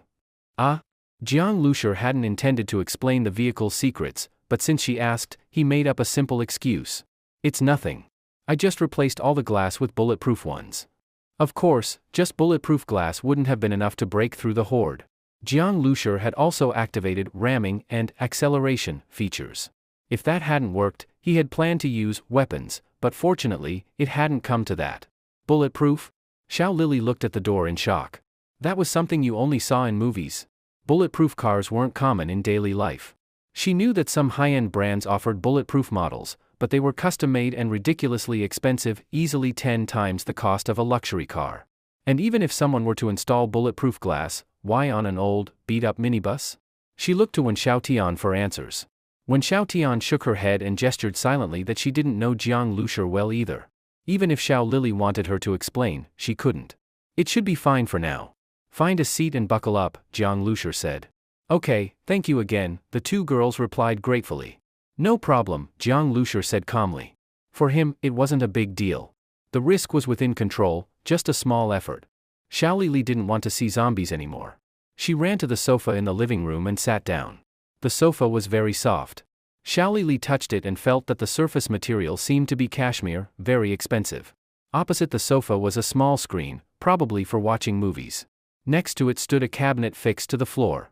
On the delicate tray on top were clean bottled mineral water and cups, as well as some small snacks. The carpet on the floor felt like stepping on cotton, making people feel very relaxed. The car windows were all covered with curtains, so the outside couldn't be seen. Plus, the glass was bulletproof, which immediately gave a sense of security. She had just escaped from death and was still fleeing for her life. Outside were zombies and people running for their lives, but she was sitting in such a safe and comfortable environment. Xiao Lili felt like the terrifying experiences earlier were just a dream. She looked around, more and more amazed at the luxurious interior of this minibus. Transforming an old minibus into this, who knows how much money that would take? Xiao Lili was extremely curious about Jiang Lushur's identity. Xiao Lili casually picked up a bottle of water and looked at it, then put it back. This wasn't her car, and she was too embarrassed to pour herself a drink without Jiang Lushur offering. Like Wen Xiaotian, Xiao Lili was also a college student and a good friend of Wen Xiaotian. When the disaster struck, they were together and then escaped together. Luckily, they met this Mr. Jiang whom Wen Xiaotian knew. Otherwise, Xiao Lili couldn't imagine what her fate would have been. Wen Xiaotian hesitated for a moment, then entered the driver's cabin and sat in a seat on the right. As soon as she sat down, Wen Xiaotian felt like she was sinking into a pile of soft cotton. Both the sitting posture and the cushion and backrest felt very comfortable. This surprised Wen Xiaotian again. But the situation in front wasn't so comfortable. When hundreds of zombies surrounded the minibus earlier, some had rushed ahead. Looking out from the moving minibus now, a small car could be seen forced to stop by zombies. The unlucky driver was being dragged out alive through the window by several zombies. He waved his hands and let out heart-wrenching screams, and was then swallowed by the zombies. This scene made Wen Xiaotian's face turn pale. Jiang Lushur didn't stop the car and drove straight past. A few zombies, their faces covered in blood, looked at the minibus and roared, chasing after it in vain, but were quickly left behind. At this time, the highway entrance was already in sight. The original toll station had completely changed. Military trucks blocked the front, leaving only 3 passages open. Mounted machine guns lined the trucks, their black barrels aiming at the hundreds of vehicles. Fully armed soldiers were guarding the passage with guns. Buildings on both sides of the road, and even the tops of parked trucks, had many gun muzzles aimed at the road. Reaching here meant temporary safety. Any scattered zombies were immediately shot upon appearing. Many people waited nervously in the line behind, peeking ahead. From his higher vantage point, Jiang Lushur clearly saw the situation at the highway entrance. As soon as vehicles reached the passage, soldiers surrounded them and inspected before allowing them to pass. Each car took nearly 10 seconds to pass. That meant only 3 vehicles could get through every 10 seconds. Jiang Lushur quickly counted how many cars were in his lane and ahead, then estimated his waiting time. It shouldn't be a big problem. Jiang Lushur looked more relaxed. After entering the military protection zone, he finally let his guard down. When Xiaotian saw the military vehicles and weapons, and the highway entrance close at hand, and let out a long breath of relief. Speed 20 km per hour, vehicle self-check, no damage, the starseed reported the base car's current state in Jiang Lushur's mind. He slowly released the accelerator and slowed down. Bang! Bang! Bang! Gunfire rang out from time to time. Slowly, Jiang Lushur followed the traffic and approached the highway entrance, with only a few cars in front. But zombies behind were increasing, and gunfire became more intense. Hearing the sounds, Xiao Jingjing also came out from the cabin and looked back with Wen Xiaotian. The military firepower was fierce. Though the zombies kept rushing forward and almost filled the streets, they still couldn't get closer. This made them feel much safer. They were about to enter the highway. Looking at the military trucks at the entrance, dozens of them, and the dense gun muzzles, a scene that would normally be terrifying, now gave a great sense of security. Jiang Lushur waited calmly. Just then, gunfire suddenly broke out in another lane, startling everyone. He quickly looked and saw a heartbreaking scream from a car being inspected. 2 soldiers dragged out the body of a man just shot dead. There was a bloody wound on the corpse's arm. The crying woman seemed to be his girlfriend or wife. Once again, if your vehicle carries any bitten passengers, it's best to get out yourselves or turn around. If discovered, immediate execution on the spot. This virus is extremely contagious, and bitten people will become those monsters and endanger others, a military officer said coldly through a loudspeaker. Seeing this, most people were horrified but didn't feel much sympathy for the couple. Watching a loved one killed in front of you was nothing. Many had seen their own family or friends turn into zombies and even be torn apart and eaten. This small incident didn't stop vehicles from continuing through. But just then, a burst of intense gunfire came from the rear. Soldiers at the checkpoint looked back with ugly expressions. Jiang Lushur looked at the rearview screen and saw a soldier fire 2 shots before being dragged off a truck, along with his gun. 2 trucks were already covered by what seemed like endless zombies. Screams came from the firepower points in the tall buildings on both sides. Not far away, thousands, maybe tens of thousands, of zombies were gathering from all parts of the city, forming a terrifying sea of corpses on the street. Grrr! These zombies, with bloodthirsty and crazy eyes, looked toward the highway entrance and let out low growls. Hurry up! The soldier withdrew his gaze and urged more impatiently. Obviously, the firepower positions on both sides of the road wouldn't be able to hold out much longer. Soon, the zombies would charge in, and by then there would be no time left for these vehicles to pass. The survivors inside the cars were all well aware of this. Each of them looked extremely anxious, feeling like every passing minute lasted half an hour. Very soon, it was Jiang Lushur's minibus's turn. The soldier came up, took one look, and immediately showed a surprised expression. Then he looked at Jiang Lushur strangely and said, "Fleeing in such a big vehicle." The inside was a luxuriously decorated RV, with 2 delicate-looking women sitting in it. The soldier obviously looked down on Jiang Lushur a bit, probably taking him for some rich second generation who cared more about comfort than his life. "Hurry up and pass," the soldier said impatiently. Jiang Lushur touched his nose, didn't say anything, just felt it was a bit novel. It was the first time in his life he had been treated like a rich kid.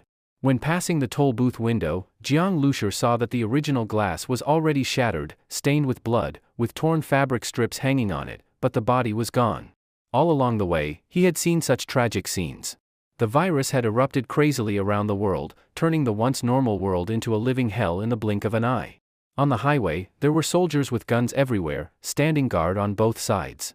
Gunshots could be heard from time to time, followed by zombies being shot and killed in the grass below the road. Jiang Lushur drove steadily and quickly merged with the cars ahead, but after moving forward a bit, the traffic stopped again. "What's wrong?" Xiao Lili asked nervously. Even though they had entered the military's protection zone, any small disturbance still made people on edge. Jiang Lushur noticed that some people ahead had gotten out of their cars. A few soldiers were shouting at them, and soon those soldiers started moving through the traffic, shouting as they went, and more people left their vehicles. As soon as they left, 2 bulldozers came over and pushed all those small cars to the side of the road, then directly pushed them off the highway. Seeing this, Jiang Lushur had a bad feeling. Very soon, a soldier came near Jiang Lushur's minibus and shouted loudly, "There's an overturned bus ahead on the highway, and many zombies are gathering there.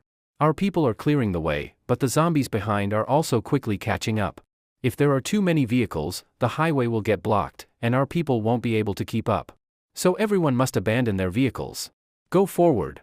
Women, children, and the elderly can ride military trucks ahead. Young and strong men walk. No complaints, we're walking too. From here to the Shanghai Safe Island, we will escort you the whole way. Everyone get off now and hurry. At the Safe Island, you'll have time to rest in safety. There's water, food, and a safe environment. Everyone get off the vehicle." Hearing the shouting, people in the cars opened their doors and got out. Most of the survivors had only escaped in one car or with 1 or 2 family members, without much luggage. Hearing how good Shanghai Safe Island was, they all jumped out of the cars eagerly, afraid of being left behind. Soon, all the surrounding vehicles were empty, only Jiang Lushur's minibus was still there. "Let's get out too," Xiao Lili said. When Xiao Tian hesitated, looked at Jiang Lushur still sitting unmoved in the driver's seat, and said, "Mr. Jiang, hurry up." Jiang Lushur shook his head and said, "You guys get out. I'm not going." Huh? When Xiao Tian was stunned. Not going? Xiao Lili didn't understand what Jiang Lushur meant. Was he not going with the military? That couldn't be. Yes, the military is taking you to Shanghai Safe Island, but I'm going to Jinling City, Jiang Lushur said. Besides, he couldn't abandon the vehicle. As a survivor, the base vehicle was his guarantee of survival. No matter what, he wouldn't give it up. Originally, his plan was to bring the two girls to the military and then continue down the highway toward Jinling City. But now the road ahead was blocked, and to reach the highway to Jinling, he had to get through the front. So now, he could only leave the highway. Going to Jinling City? But, you can't use the highway anymore. Xiao Lili still couldn't believe it.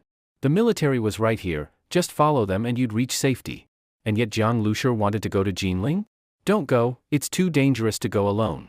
Just go with the military to the safe island, Xiao Lili quickly persuaded. I can drive along the highway or find another route. There's always a way, Jiang Lushur said. But, it's okay. You go with the military to the safe island. You're girls, you can ride in the front and it won't be too tiring. Take care of yourselves from now on. Jiang Lushur shook his head. Seeing Jiang Lushur so determined, Xiao Lili had no choice. The soldier was already walking toward the minibus, still shouting loudly. Xiao Lili looked at Jiang Lushur with hesitation again, then apologized and said, "Then, I'll get off. Thank you, Mr. Jiang, for saving my life. Be careful on your way, Mr. Jiang. We'll meet again someday." I hope so, Jiang Lushur said.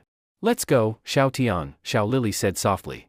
But what she didn't expect was that when Xiao Tian, who had remained silent, suddenly raised her head, with a determined expression, shook her head and said, "I'm not going either." Xiao Tian. Xiao Lili was startled. Why wasn't Xiao Tian going? When Xiao Tian looked at Xiao Lili and said, "Lili, my home is on the way to Jinling City. If there's no way to go, then I'll go to the safe island. But since Mr. Jiang is going to Jinling, I want to go back and see." As she said this, when Xiaotian's eyes turned red and she said, "Whether my family is alive or dead, I have to take a look." She quickly turned to Jiang Lushur and said, "Mr. Jiang, could you please take me with you? I know I can't help much, but about the route, I can actually give some info. My father used to drive this route for transport. I've ridden along many times since I was little. I know several routes.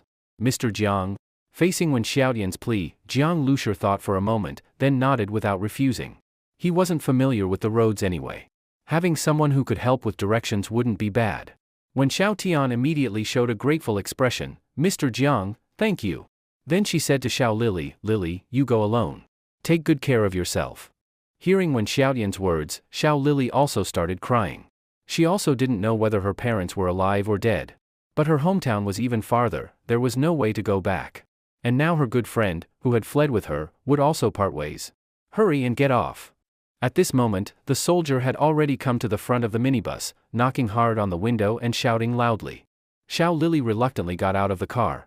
The soldier saw that Jiang Lushur and Xiao Tian were still inside the vehicle, especially Jiang Lushur, who was still sitting steadily in the driver's seat, and immediately roared, "Why are you still in the car?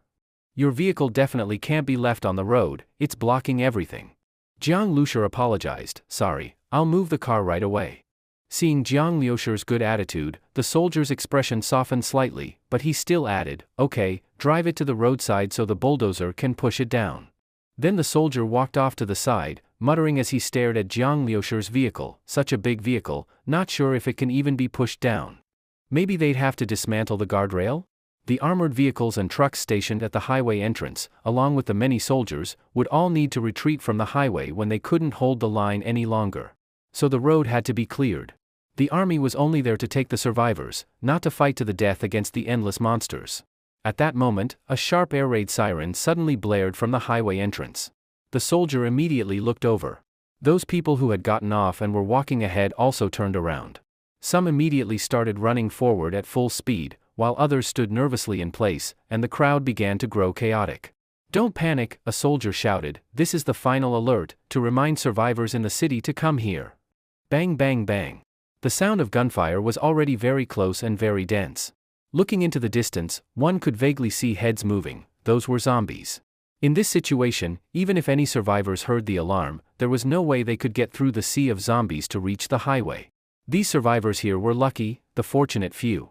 At this point, the soldier looked again at Jiang Lushur's vehicle and casually urged, "The alarm's going off, there's not much time left, hurry. V-room." Suddenly, the soldier heard a low, thunder-like engine sound. Immediately after, he saw the minibus shoot out like a sports car, then sharply turned in an arc toward the edge of the highway. This scene was seen by many survivors.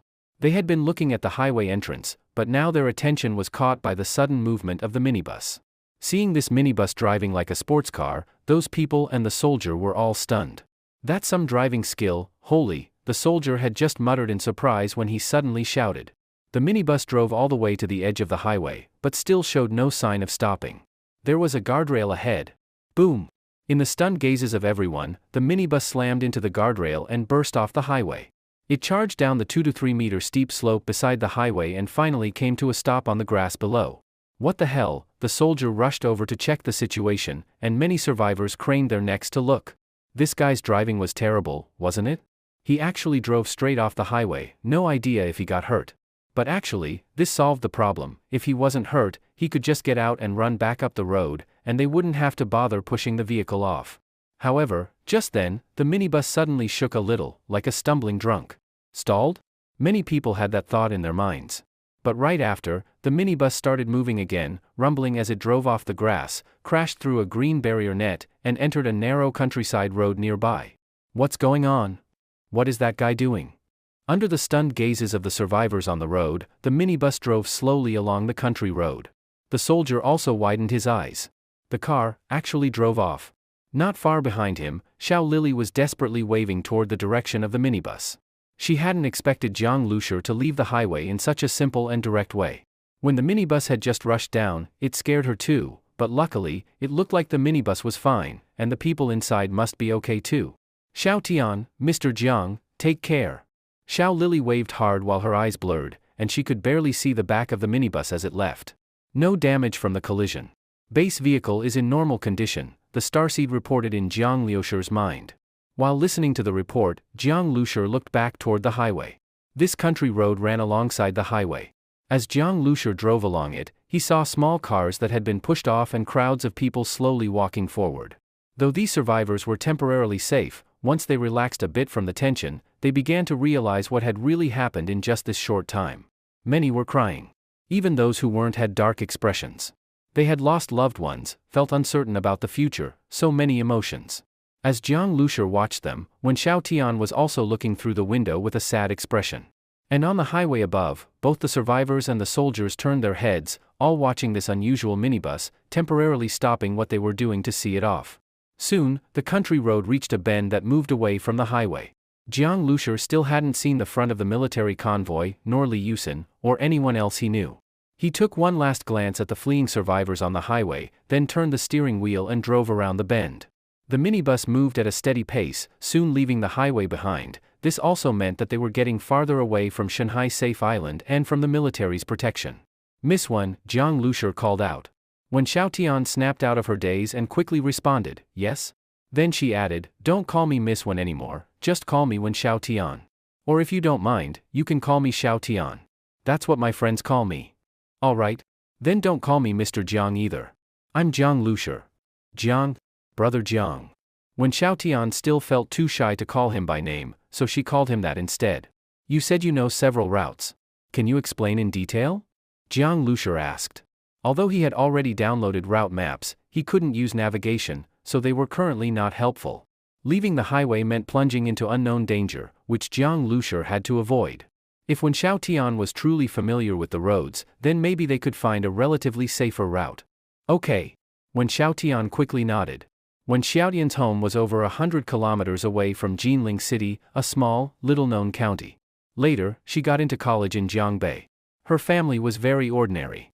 Her father was a long-distance transport driver, mainly running the route from that small county to Jiangbei. When she was little, during summer and winter vacations, her father would take her along on long-distance trips. Sometimes they would also play in Jiangbei for a while. Back then, I don't know why, but everything on the road, the scenery and such, felt really interesting and fun. When Xiao Tian said with some emotion. Then she came back to her senses and said a bit embarrassedly, "Sorry, I've talked so much and haven't gotten to the point." "It's okay," Jiang Lushur said. A young girl like her had just narrowly escaped death and was now worrying about her family. Being this calm and restrained was already remarkable. When Xiaotian's eyes had been red the whole time. Jiang Lushur had caught glimpses of her looking upward hard, trying not to cry. You can keep talking. We still have road ahead of us, Jiang Lushur said. This country road kept winding forward, and so far, no intersections had appeared. When Xiao Tian couldn't help but smile a little, got it. I'll say it now. I was just seriously trying to recall the road details. At first, I was worried that it was all from when I was little, and I wouldn't remember clearly. But just now, after thinking hard, I realized I remember pretty well. 2 of the routes pass through cities, lots of cars. Jiang Lushur shook his head. Too many cars and people won't work. The highway is only cleared by the military. If we get stuck on the road, we're screwed. What about the other routes? I think those 2 probably won't work either. There's another one that goes around through a bunch of small towns because the route is for delivering goods to factory areas. That road actually has quite a lot of people too, Wen Xiaotian said. More people meant more zombies, so Jiang Lushur had already ruled that out. There's one more that goes through the mountains. The road is more complex, and, for a long stretch, there's nothing at all along the way, Wen Xiaotian said. This road, complicated road conditions weren't a problem for Jiang Lushur. The starseed would keep correcting his driving, which greatly increased driving safety. But the reason Wen Xiaotian hadn't brought up this road first was probably because of the phrase, nothing at all. No food, no water, no gas stations. Wen Xiaotian didn't know that the minibus she was in had enough stored food to stock a small convenience store, and enough drinking water to last a long time, certainly not just the bare minimum for survival. Of course, Jiang Lushur wasn't going to explain all this to her. Not because he didn't trust her, but because explaining all that was, kind of a hassle. Jiang Lushur was someone who disliked trouble. However, the lack of gas stations was a real issue. Can you tell me the exact route? Also, do you know roughly how many kilometers it is? Jiang Lushur asked. Wen Xiaotian only knew a rough number. Jiang Lushur added 50 kilometers to that as a buffer, then let the starseed calculate. When he first drove the minibus home from the rental company, Jiang Lushur had the driver fill the tank. Later, he also bought more gasoline through other means. After the minibus was modified, its fuel tank was upgraded to the base vehicle standard, very different from a regular minibus. Jiang Lushur hadn't expected this at first, but now realized that the gasoline he had bought wasn't nearly enough. Calculating based on the data? Current base vehicle fuel tank capacity, 1000 L, remaining fuel, 210 L. Drivable distance, 1050 kilometers. A normal minibus had a 50 L fuel tank. Jiang Lushur had filled the tank and also bought 180 L of gasoline, which had seemed like a lot at the time. But compared to the 1000 L capacity of the base vehicle, it was far from sufficient. The rear of the base vehicle, beneath the bed area, was the fuel tank, about 1.25 cubic meters in size. 1000 kilometers is enough to drive me all the way into Jinling City and find Jiang Zhuiying. But the starseed's calculation was based on the normal fuel consumption, which was 20 L per 100 kilometers, meaning under regular driving conditions, without acceleration or ramming. All the functions of the base vehicle consumed gasoline, which is why it had such a large fuel tank. As for normal consumption, it wasn't much different from an average minibus. Brother Jiang, have you decided? Wen Xiaotian asked nervously after seeing Jiang Lushur stay silent for a while. She was worried that all the routes she provided would be rejected by Jiang Lushur, meaning she hadn't helped at all. Wen Xiaotian believed people should help each other, and the key word was each other. Jiang Lushur giving her a ride was already a huge help, and she could only offer this small bit in return. Yes, we'll take the mountain road, Jiang Lushur said. He had considered everything. The mountain road was the least troublesome choice for him. Though he couldn't treat 1000 kilometers as the ultimate range of the base vehicle, reaching the county where Wen Xiaotian's home was would not be a problem. Let's see if we come across any gas stations along the way, Jiang Lushur said. Okay. Wen Xiaotian was a bit surprised by Jiang Lushur's choice. She thought he would choose the factory route, even if it meant more zombies. But since Jiang Lushur had decided, she had no objections. As long as there was gas, even having little food wouldn't matter. I've read in some science articles that as long as you have water, you can maintain basic life functions. A girl once went a whole month without eating to lose weight and was fine. Even if you don't eat or drink, you can last several days, Wen Xiaotian said. Jiang Lushur glanced at her, not sure why she was suddenly saying this. Wen Xiaotian then smiled and said, I think I just need to lose a little weight anyway. Ah? Jiang Lushur didn't know what to say. Did Wen Xiaotian really think they were going to go hungry the whole way? The base vehicle drove steadily on the country road. Occasionally, a few zombies could be seen standing dazedly in the fields or by the roadside. As soon as they saw the base vehicle, they immediately ran toward it like crazed beasts, but usually, before they could even pounce, they could only watch helplessly as the base vehicle sped past them. Roar! These zombies waved their arms in vain, their eyes a blood-red color, with no consciousness, only madness and brutality. At first, when Xiaotian stared out the window without blinking. Gradually, since it remained very safe, her tense nerves relaxed, and she tilted her head and fell into intermittent sleep. Adjusting left, continuing forward. Jiang Lushi drove while glancing at Wen Xiaotian. He saw her body suddenly twitch in her sleep, looking very uneasy. She was probably exhausted from all the fleeing. Her nerves had been highly tense the entire time, leaving her both physically and mentally drained. Looking at her, Jiang Lushi couldn't help but think of Jiang Zhuiying. He wondered whether she was hiding in a house somewhere, feeling scared.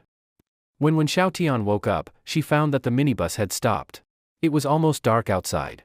One side of the road was a cliff, and the other was a dim forest. Brother Jiang? Jiang Lushi wasn't in the driver's seat, and Wen Xiaotian immediately sat up straight. She didn't know how long she had slept, but judging by the fact that the minibus was now on a mountain road, it must have been 2 or 3 hours. On this silent mountain road, the minibus was parked all alone. Realizing she was the only one inside made Wen Xiaotian feel a bit panicked. She quickly walked into the vehicle cabin. Brother Jiang? Brother Jiang? Though everything seemed to be well equipped inside, the space was compact, she could scan the whole interior at a glance. But there was no sign of Jiang Lushi. Just as Wen Xiaotian was starting to panic even more, she suddenly heard the faint sound of water from behind a small door nearby. Water? At that moment, there was a click sound, and the small door was suddenly pulled open. Jiang Lushi walked out from inside. When Xiaotian looked at him in surprise, his body was still steaming with hot water vapor, his hair was wet, and he was drying it with a towel while looking at her. "You're awake?" "Yeah. I think I slept too long," Wen Xiaotian replied. "Not really. And it didn't seem like you were sleeping well. In this kind of situation, you just feel groggier the more you sleep. Anyway, being able to sleep at all now is a blessing." What Jiang Lushi said made Wen Xiaotian feel a little embarrassed. Sleeping at a time like this made her seem careless or insensitive. But Wen Xiaotian was naturally a more delicate girl. Normally, between studying and working part-time, she didn't get enough sleep. When the virus outbreak hit earlier, she even fainted. After waking up, she suffered a huge psychological shock, running for her life in fear. Now that she was in a temporarily safe environment, the fatigue naturally caught up with her. But what surprised her more now was Jiang Lushi. Sleeping was a natural reaction for her, and being able to sleep was a kind of luck. But looking at Jiang Lushi? "Oh right, do you want to take a shower?" Jiang Liushi's question confirmed her suspicion. He had actually just taken a shower. When Xiaotian had fallen, run everywhere all day, and was already covered in dust. For a girl who liked to be clean, this was definitely uncomfortable. But under the current conditions, she hadn't even thought about taking a shower. Having water to drink was already a stroke of luck. But looking at Jiang Lushi, he hadn't just showered, he had taken a hot shower. "I found a mountain spring by the roadside, pumped some water and filtered it. It's not drinkable, but it's good enough for a bath. If you want to wash, there's body wash and everything inside. Hair dryers by the mirror," Jiang Lushi said. When Xiaotian listened blankly, and couldn't help but ask, if it's filtered, shouldn't it be drinkable? She felt that using water this nice just for bathing was too luxurious and wasteful. No need. Drinking water's from the kitchen tap. After your shower, if you're hungry, go to the kitchen and cook some noodles. There are instant noodles in the cupboard and some fresh vegetables too. Actually, Jiang Lushi also had some frozen dumplings, but felt it would be wasteful to eat them now. He had stored flour and such, but didn't have the right meat to make dumpling fillings. In fact, Jiang Lushi had stored all non-perishable foods in the pantry. The food left in the kitchen were perishables that would go bad quickly if not eaten soon. When shopping for food, Jiang Lushi had also bought some fresh items. After all, there was no need to start eating survival food right away. To Jiang Lushi, eating noodles was settling. But when Xiaotian's thoughts were completely different. She had been ready to go hungry, yet not only could she take a hot shower, she could also eat hot noodles, even with vegetables.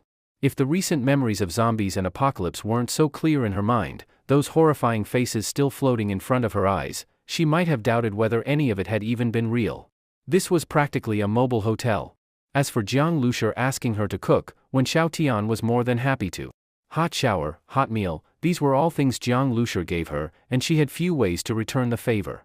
"I'll go wash now," Wen Xiaotian said. After she finished bathing and brought a bowl of noodles to a folding table, Jiang Lushur glanced at both of their bowls and suddenly didn't know what to say.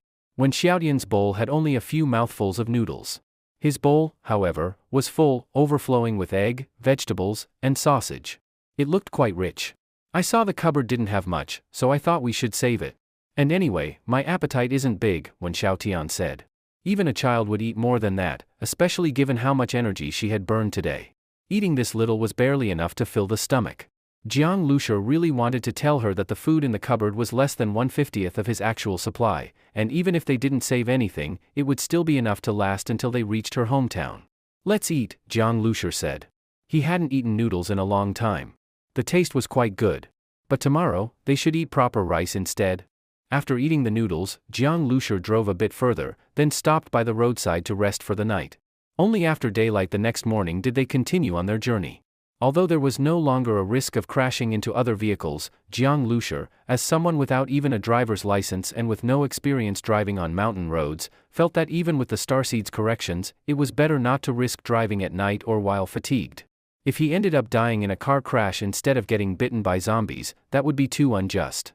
When he had driven up the mountain road yesterday, it was already evening. Now, looking at the route in broad daylight, it was just as Wen Xiaotian had said, there was basically nothing along the way. Only occasionally could a few farmhouses be seen in the distance. On the roadside, there was a rundown car wash and repair shop, and next to it a small restaurant. The dirty windows with large red characters reading "pickled fish, home-style dishes" gave off an old-fashioned feeling. These kinds of places were meant for long-haul truck drivers.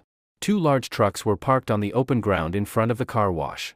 Their windows were smashed, and there were bloodstains on the ground, but no drivers inside. It wasn't clear if they had fled after being chased by zombies. Jiang Lushur parked the vehicle in front of the pickled fish restaurant and looked at the front door. The old door was tightly shut and stained with blood, giving off an eerie feeling.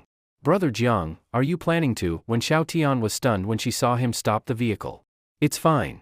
I'm looking for food." At the beginning of the apocalypse, many fresh foods hadn't yet spoiled. It was still relatively easy to find ingredients. A few days later, when everything rotted, only vacuum-sealed and preserved foods would be edible. Although Jiang Lushur had also stocked up, since it was just the two of them eating, any fresh ingredients they found shouldn't be wasted. "Looking for food? Can anything in that restaurant still be edible?" Wen Xiaotian asked with concern. Jiang Lushur smiled slightly. He knew she was worried about viral contamination. Jiang Lushur already knew from the starseed that before the outbreak, the world's food and water sources had already been infected, and everyone in the world carried the virus. However, people like Jiang Lushur, who had already survived the virus mutation, wouldn't have their viruses activate. So finding food now didn't pose any threat. Of course, being bitten by a zombie was still dangerous. Zombies carried an enhanced virus that could still infect survivors. Jiang Lushur wouldn't explain all this to Wen Xiaotian, it was too complicated, and explaining how he knew it would be even harder. He simply said, "Don't worry. The food is fine." "Then, are we getting out to grab it?" Wen Xiaotian asked timidly. Getting out now was obviously dangerous, but in the apocalypse, what wasn't dangerous? Especially scavenging food, it was always done at the risk of your life. Her face turned a bit pale. She was scared, but if Jiang Lushur needed her, she would still summon her courage and get out. "Hold on tight." Jiang Lushur's voice suddenly sounded in her ear. "Huh?" Wen Xiaotian was stunned, and before she could say anything, the roar of the engine erupted. Vroom. The minibus charged forward like a furious bull and rammed directly into the restaurant's front door. The wooden door, along with part of the wall, collapsed with a crash. Jiang Lushur had already seen that this small rural restaurant's walls weren't made of bricks, but of construction site prefab materials, thin iron sheets on the outside, foam on the inside, fastened with screws. One hit, and it would fall. When the wall collapsed, the whole roof looked ready to cave in. At that moment, Jiang Lushur saw the inside of the small restaurant. It was a very bloody scene. For zombies were crouched on the ground, frantically fighting over something. Blood and torn intestines were everywhere. About 5 people were lying on the ground, disemboweled, their flesh being grabbed and eaten by the zombies. He said about 5 because it was hard to tell exactly how many corpses there were. The bodies had been so thoroughly ripped apart, most of the flesh had already been eaten. "Ah?" Wen Xiaotian couldn't help but scream, then immediately covered her mouth with her hand. The scene in front of her was nauseating, but in the apocalypse, she had to learn to adapt to this kind of thing. The 4 zombies stopped eating and turned their heads toward the minibus that had suddenly crashed in. Their eyes were blood red, veins bulging, mouths and faces covered in blood and flesh. They roared madly and charged at the minibus. Without hesitation, Jiang Lushur slammed down the accelerator. Vroom! The engine roared again. The minibus plowed through the 4 zombies and crashed into the wall on the other side of the restaurant. Boom! The entire wall collapsed. The minibus, along with the zombies and part of the building, smashed into the mud wall of the backyard. Flesh flew everywhere, red and white splattered across the windshield. The 4 zombies were all killed in one go by Jiang Lushur. Jiang Lushur exhaled deeply. Looking at the bloody windshield, he hesitated for a moment, then pressed the wiper button. The wipers silently swiped back and forth, dragging along bits of flesh, smearing the blood red, but soon, the washer fluid sprayed out, diluting the blood, which was gradually wiped away. Jiang Lushur silently watched it all. Not even 24 hours had passed since the apocalypse began, but slowly, he seemed to be getting used to the blood and killing. When Xiao Tian bit her lip and stood behind Jiang Lushur, watching the blood slide down with the wipers. She didn't know what to say. Jiang Lushur's reaction had been very calm.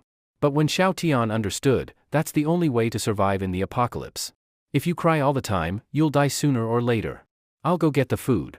When Xiao Tian suddenly came to her senses and volunteered to go outside and search for food. Getting out was dangerous, and she'd have to face the corpses up close. It was disgusting, but she couldn't let Jiang Lushur do everything. She had to be useful, not a burden. I'm opening the door. She called out. After getting Jiang Lushur's approval, she pushed the door open. Jiang Lushur wasn't being careless, this was actually the wisest move. Only he could operate the starseed, and when Xiao Tian wouldn't be able to help by staying in the vehicle. If she encountered danger, Jiang Lushur could still drive the vehicle to support her. The small restaurant was a complete wreck. When Xiao Tian pushed aside the broken debris and found the kitchen's freezer. It was taller than a person and packed with food, chicken, duck, fish, eggs, all kinds of vegetables, enough to feed a dozen people for 2 or 3 days. The freezer was too big to move into the minibus, so when Xiao Tian found clean plastic bags and started packing the food bit by bit into the vehicle. There was a small freezer on the minibus, but it was too small to hold everything. If they didn't eat the food soon, it would spoil. Brother Jiang, I'll cook dinner tonight and let you taste my cooking. When Xiao Tian was confident in her cooking skills. She had started cooking from a young age and had a talent for it. To be useful, she even brought oil, salt, sauces, a small gas stove, and a wok. Although the minibus had a small kitchen, it was poorly equipped, only 1 small pot and 1 small burner, hard to use. So she simply moved the kitchen into the small living area and started cooking there. The space inside the minibus was now packed, but thankfully she was petite and could still move around. When Xiao Tian was truly hungry. Last night, though they had noodles, she hadn't dared to eat much, thinking food was scarce. Now with so much food, she could finally eat properly. Sure, Jiang Lushur agreed. It was nearly dark, and he decided to rest here for the night. Watching when Xiao Tian busily cooking, he was quite looking forward to the meal. The only downside was that the living area was too small. So many pots and stoves had to be stacked on top of each other. Many things in the base vehicle could be folded, like the table and bed. Even under the bed and sofa were storage compartments. But still, the interior space was limited. If only his base vehicle could be a bit larger, he could store more fuel, more food, and install more living facilities. That would be a real mobile base. The sun had completely set. When Xiao Tian was halfway done cooking, the delicious aroma made Jiang Lushur's mouth water. He had been so busy preparing for the apocalypse, he hadn't had a proper meal. Now his appetite was in full swing. But just then, suddenly, roar! A low growl, like that of a wild beast, came from the distant darkness. Ha! Jiang Lushur shivered. What was that? In the quiet of the mountain, mixed with the sound of the wind, that roar sent chills down his spine. In the apocalypse, even with the base vehicle, Jiang Lushur didn't let his guard down in the slightest. He had received a lot of information about the apocalypse from the starseed, and he knew that this apocalypse was definitely not going to be simple. If it were just ordinary zombies, the remaining forces of the government would soon gain control, and it wouldn't deserve to be called the end of the world. That strange roar made Jiang Lushur's heart pound. He felt a strong sense of unease. Turn off the heat, Jiang Lushur said urgently. Huh? When Xiao Tian was stunned. She had just put the vegetables in the pan, and they were only halfway cooked. Turning off the heat now meant the dish wouldn't be edible. But when Xiao Tian also realized the roar was unusual, and quickly turned off the flame. Jiang Lushur, meanwhile, shut off the main power switch of the base vehicle. Click! The lights went out. Darkness fell. On this rural road, the air was exceptionally fresh, and without any light pollution nearby, Jiang Lushi could see through the window the deep blue night sky filled with stars. A crescent moon hung slanted over the mountain, casting a faint, cool glow. The night sky was beautiful, but at this moment, staring at it made Jiang Lushi's scalp tingle. Under the moon, he saw a huge black shadow, staring straight at the base vehicle. The shadow looked like a giant beast, though he couldn't tell exactly what it was. Jiang Lushi didn't dare turn on the headlights. He held his breath, crouched down, and pulled when Xiaotian down with him. The base vehicle was well sealed. Although they had been cooking, the smell wouldn't have escaped. This shadow probably wasn't drawn by the scent, but rather by the light. Now that Jiang Lushi had cut the power, he hoped the shadow would lose its target and leave. The apocalypse had just started, and the base vehicle was still in its early stages. If they ran into some terrifying monster now and the vehicle was flipped, it would be over. Brother Jiang, beside him, when Xiaotian's voice was very soft, trembling slightly. Already in an apocalyptic setting, now encountering such a terrifying shadow in the dark, one can imagine the psychological shock to a young woman. Hide by the sofa, don't make a sound. Jiang Lushi crouched and slowly moved toward the driver's seat. He was already considering driving away, because he noticed that even though the lights were off, the shadow was still approaching. But he didn't dare move too fast, afraid of provoking it. As the distance closed, under the faint moonlight, Jiang Lushi finally saw, the shadow was a giant wild boar. This wild boar, how could it be so huge? Jiang Lushi was shocked. Though it was still far away, he could estimate based on nearby buildings that this wild boar was at least the size of a small box truck. Its height was not lower than the base vehicle, just shorter in length. Its entire body was covered in black bristle-like hair, stiff like steel spikes, matted with scabs of dried blood, making it look like it had crawled out of a pool of blood. Its tusks were like two massive curved blades. One of them even had a piece of intestine hanging from it. This was like a monstrous pig from hell. The boar stared at the base vehicle, its eyes glowing with a red light like searchlights. This wasn't just a feeling, its eyes were literally glowing, like how wolves' eyes gleam green at night, only this glow was red. Oh no! Could this be? Jiang Lushi remembered, the starseed had mentioned that after the apocalypse began, apart from humans turning into zombies and animals into zombie beasts, some humans and animals would undergo mutation. These mutations would make them far stronger than ordinary zombies. Before, this was just something Jiang Lushi had read in text. Now, seeing a real mutated wild boar, he was truly shaken. A wild boar the size of a box truck might not sound that big, but when it appeared in front of you, closing in slowly, those tusks, that bristly hair, those glowing red eyes, the visual impact and sense of threat were overwhelming. And at this moment, only a layer of windshield separated Jiang Lushi from the giant boar. That glass still had faint traces of blood on it. One layer of glass. One man and one beast stared at each other. Then, roar! The boar suddenly let out a terrifying roar, lifted its hooves, and charged straight at the base vehicle and Jiang Lushi. As it ran, each step of its massive body crushed the road beneath it, dirt and stone flying. A wild boar the size of a truck, probably weighing over 10 tons, was now sprinting at nearly the speed of a cheetah. Jiang Lushi even felt the ground trembling. Shit! Jiang Lushi panicked. A wild boar this heavy, once it rammed into something, the impact would be devastating. The whole base vehicle would absolutely be flipped over. The base vehicle was armored, yes, but in terms of weight, it wasn't much heavier than a regular minibus. How could it withstand this impact? Once overturned, he'd be powerless. No matter how sturdy the armor, this boar could tear it apart bit by bit. Fuck! Jiang Lushi cursed. He leaped forward, crossing the last bit of distance to the driver's seat in one stride. The boar was already dangerously close, there was no time to turn and flee. If he tried to escape, he'd have to turn the vehicle around. Doing that now would only let the boar hit the side of the vehicle, ensuring a rollover. So, only one option remained. The only one Jiang Lushi could make in such a short moment. Damn it! Jiang Lushi yanked the gearshift and floored the gas pedal. Vroom! The base vehicle roared like a beast and launched forward. Modified by the starseed, the base vehicle accelerated far faster than normal vehicles. Jiang Lushi hadn't pulled the handbrake either, ensuring it could start instantly. Seatbelt! Jiang Lushi shouted. At the same time, the seatbelt from the driver's seat shot out and fastened him tightly.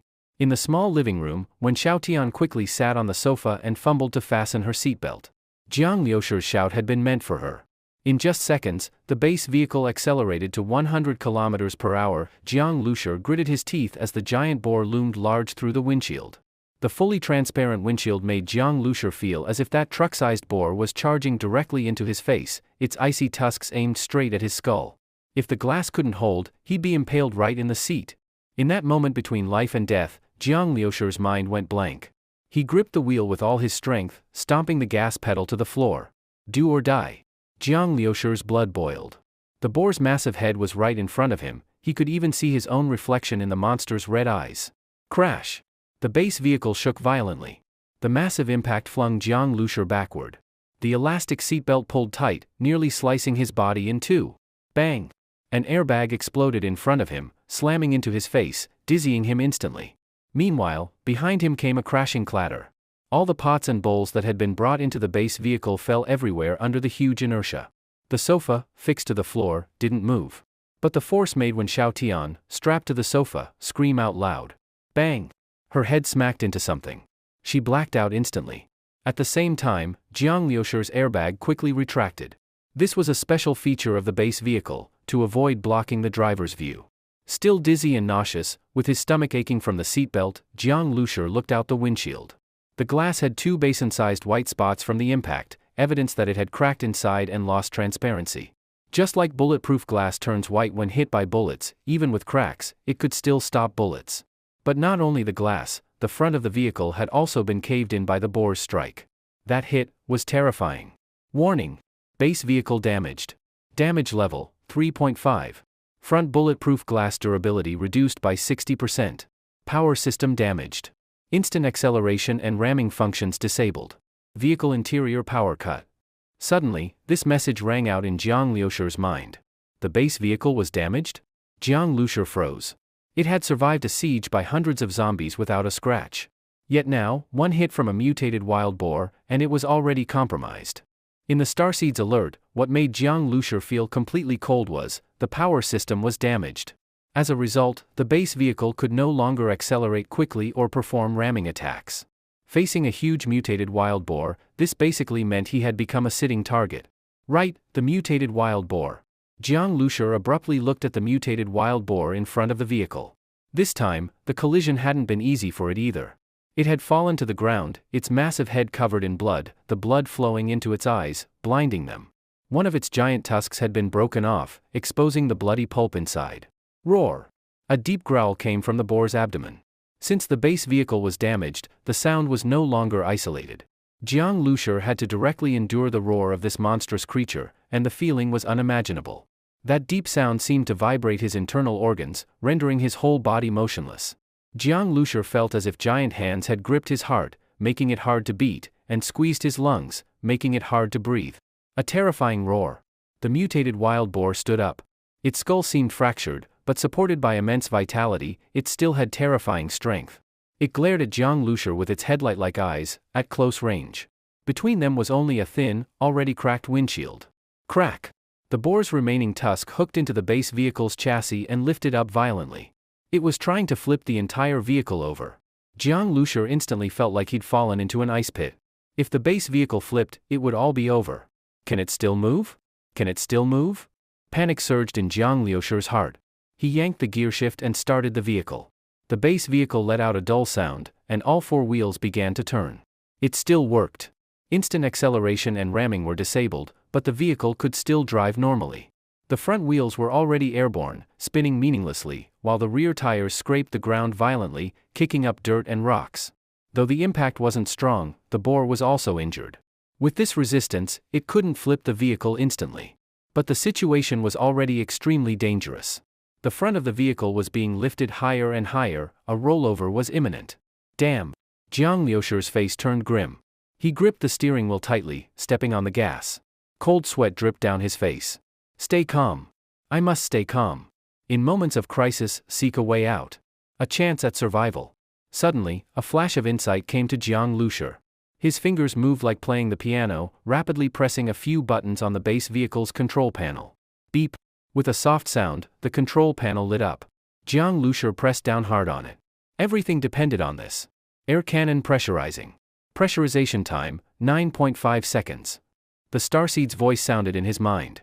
Jiang Lushur let out a breath of relief. Thank goodness, acceleration and ramming were damaged, but the weapon still worked. Besides ramming, the base vehicle also had onboard weapons. When Jiang Lushur completed the vehicle's modification, he had received information from the starseed about these weapons. But because the apocalypse hadn't started yet, Jiang Lushur had avoided testing them, fearing trouble.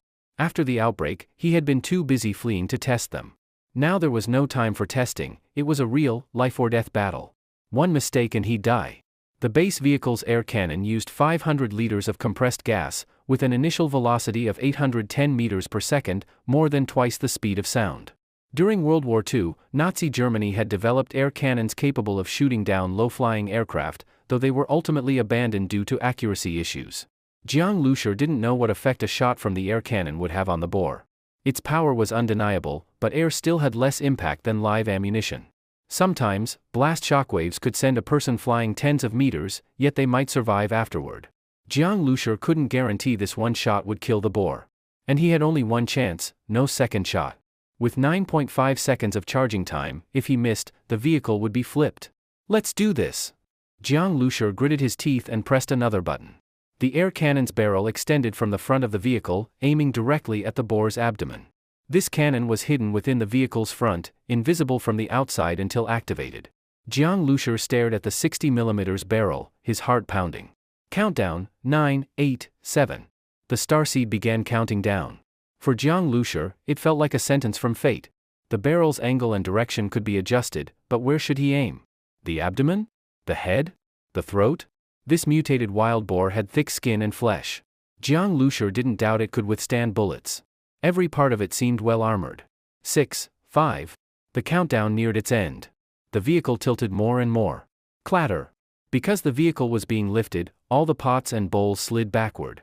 Jiang Lushur gritted his teeth, pressed the automatic cruise control button, unfastened his seatbelt, grabbed a wrench, and leapt from the driver's seat. "Stupid pig, die." Jiang Lushur went mad, swinging the wrench furiously against the cracked windshield at the boar. Bang bang bang. The wrench slammed into the glass, already fractured, and fine glass shards shook loose and fell. The attack seemed meaningless. But the boar, being an animal, was provoked by Jiang Lushur's aggression. It glared at him with blood-red eyes. 4, 3. The countdown continued, fate approaching. Suddenly, Jiang Lushur pressed a button and kicked the car door open, leaning halfway out.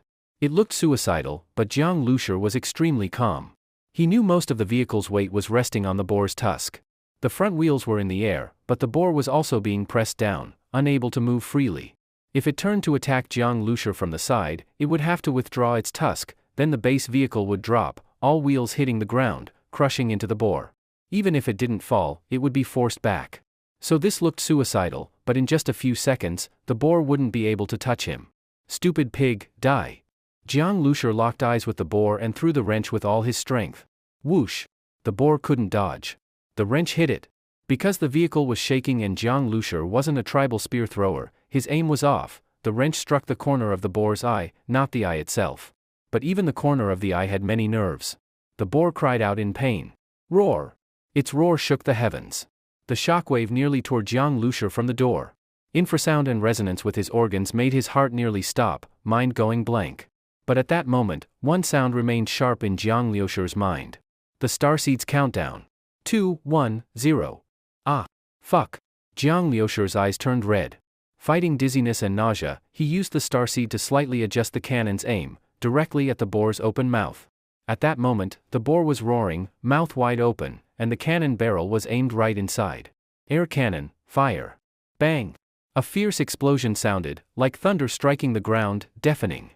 The airflow at 810 meters per second far exceeded the speed of sound, triggering a sonic boom. A huge eruption of energy burst out. The base vehicle was suddenly thrown backwards, the windows violently shaking, large chunks of bulletproof glass shards falling, blown away like bullets in all directions. The surging air formed a vacuum around, the pressure rising sharply then dropping almost to nothing. Water vapor in the air immediately liquefied, forming a house-sized conical mist. That conical mist was then pushed by the airflow, moving forward with incredible speed. While the base vehicle was thrown backwards, the prefab houses and trees ahead were ripped away by the airflow. Houses collapsed, roofs flew off, a large tree trunk thick as a thigh snapped in half, all leaves vanished in an instant. And this was only the aftershock of the airflow. Most of the airflow energy was absorbed by the mutated wild boar's mouth. Boom! The mutated wild boar, over 10 tons in weight, was violently thrown. The airflow wildly expanded inside its organs. Its massive body swelled instantly, puffing up like a balloon. Then, a terrifying high-pressure airflow, nearly 10 megapascals, found a vent behind the mutated wild boar. Bang! A dull sound. A fountain of fresh blood, shards of flesh, pieces of organs sprayed out from the wild boar's abdomen, shooting dozens of meters away, forming a bright red blood fountain in the air. Clang! The blood fountain slammed against a prefab house, like the strike of an iron hammer, collapsing that house immediately. Terrible power. Jiang Lushur watched this terrifying air cannon's effect, deeply shaken. At that moment the base vehicle was still under automatic cruise control. Once its wheels touched the ground, having lost the boar's pushing force, it started moving forward. Jiang Lushur hastily cancelled the cruise control and pressed the brake. Screech. The 4 tires of the base vehicle had suffered heavily. Especially the rear wheels, heated by fierce friction, emitting blue smoke, giving off a strong burning smell. The base vehicle's tires were naturally tougher than ordinary ones, with internal small airbags so they wouldn't burst even if shot. But even so, after this rough treatment, they were severely damaged. Jiang Lushur opened the door, feeling drained. The recent battle, even though most of it was between the base vehicle and the mutated wild boar, had left him very tired. Exhaustion was huge. He looked ahead at the result of the air cannon, truly astonishing. Before firing it, Jiang Lushur had not expected that an initial speed of 810 meters per second would have such overwhelming force. But after all, air is still air. Even highly compressed, hitting the boar's bulletproof skin and flesh dissipates power. If the shot didn't go into the boar's mouth, it would be very difficult to kill it. Jiang Lushur picked up a wrench from the ground, staggering toward the mutated wild boar. Seeing all the pig blood, flesh, guts, and the boar now transparent front to back, Jiang Lushur inwardly gasped. Holy, this pig is screwed.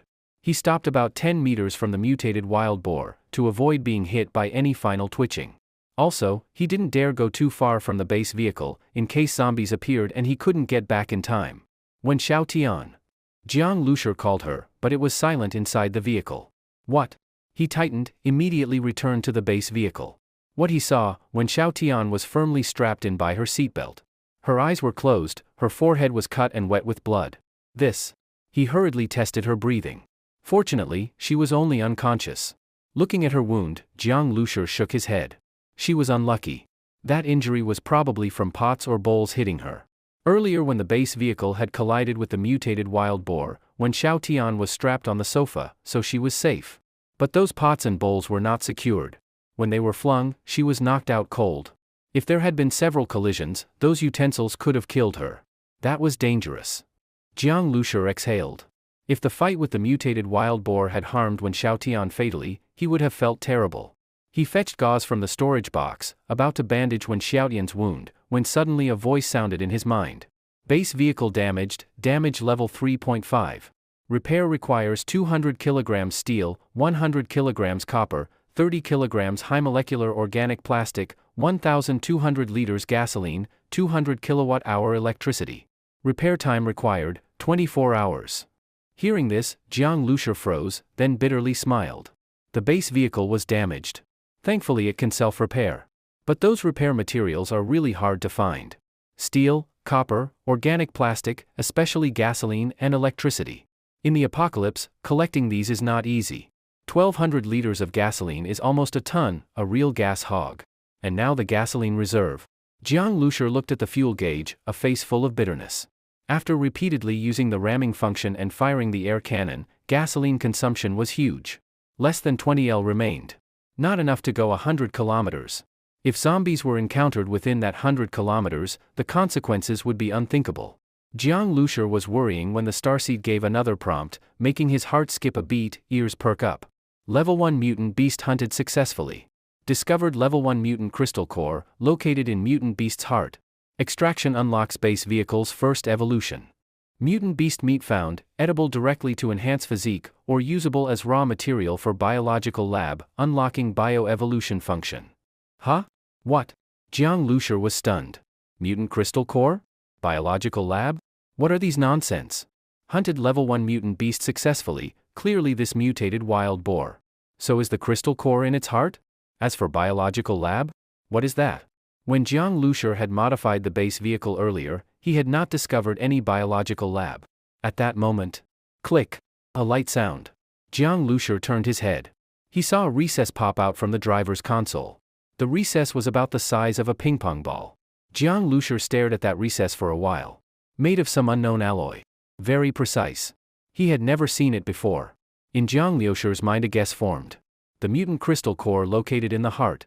Jiang Lushur took out a dagger he had bought earlier, jumped down from the vehicle, and approached the mutated wild boar. At this time the mutated wild boar had already rolled onto its side, and Jiang Lushur could see its chest. Jiang Lushur swung the dagger and stabbed in. Pig skin is very tough, but nowhere near as much as Jiang Lushur had imagined. This mutated wild boar, being able to collide head-on with the base vehicle, Jiang Lushur had thought it should be impervious to blades and bullets.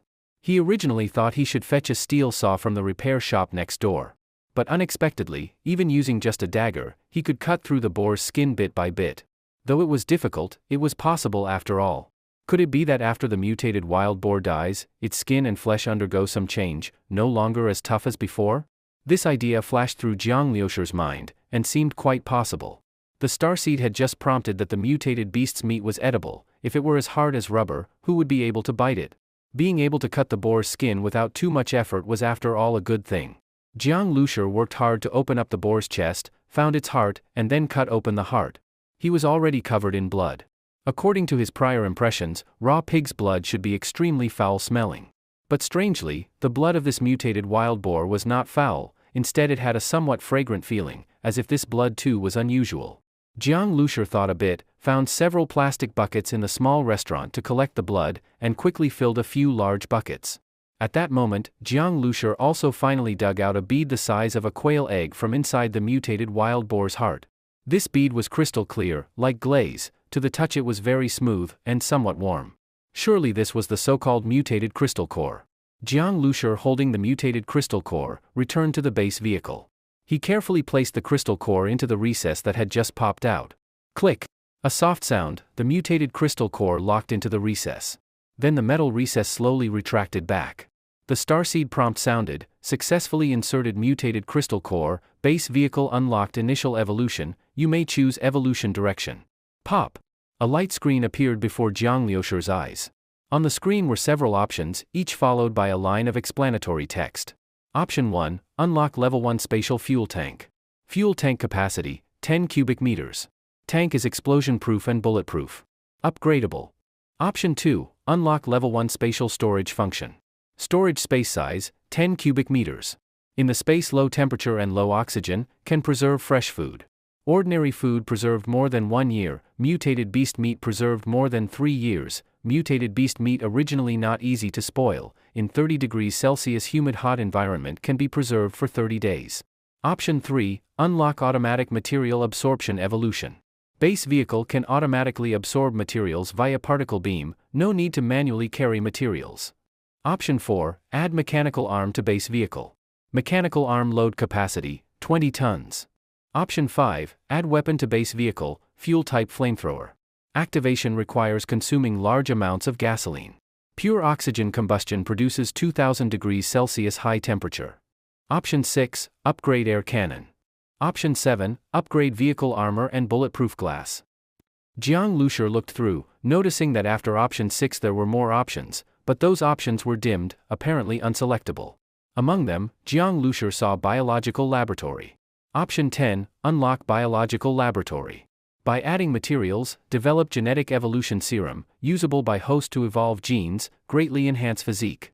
Requirement, 2 level 1 mutated crystal cores times 2. Jiang Lushur saw the biological laboratory option, and his eyes lit up. Develop genetic evolution serum? Can enhance his physical constitution? This was a big deal. Jiang Lushur knew that after the apocalypse, not only animals mutated, humans also may mutate. And though he had the base vehicle, his own body was the greatest weakness. If his body died, everything would be over. So if he could get gene evolution serum, he himself could become stronger. That would naturally greatly improve his combat power. He must unlock the biological laboratory. But, he needed 2 level 1 mutated crystal cores, and he only had 1. Killing this level 1 mutated wild boar already nearly cost him his life. As for getting 2, Jiang Lushur dared not even think of it now. He needed to become strong, first evolve the base vehicle, then himself. In this tormenting apocalypse, Jiang Lushur had too much to do. Biological laboratory cannot be considered now. He must first unlock earlier functions. The first upgrade, the fuel tank. It was desperately needed. Now the base vehicle's fuel reserve was too small.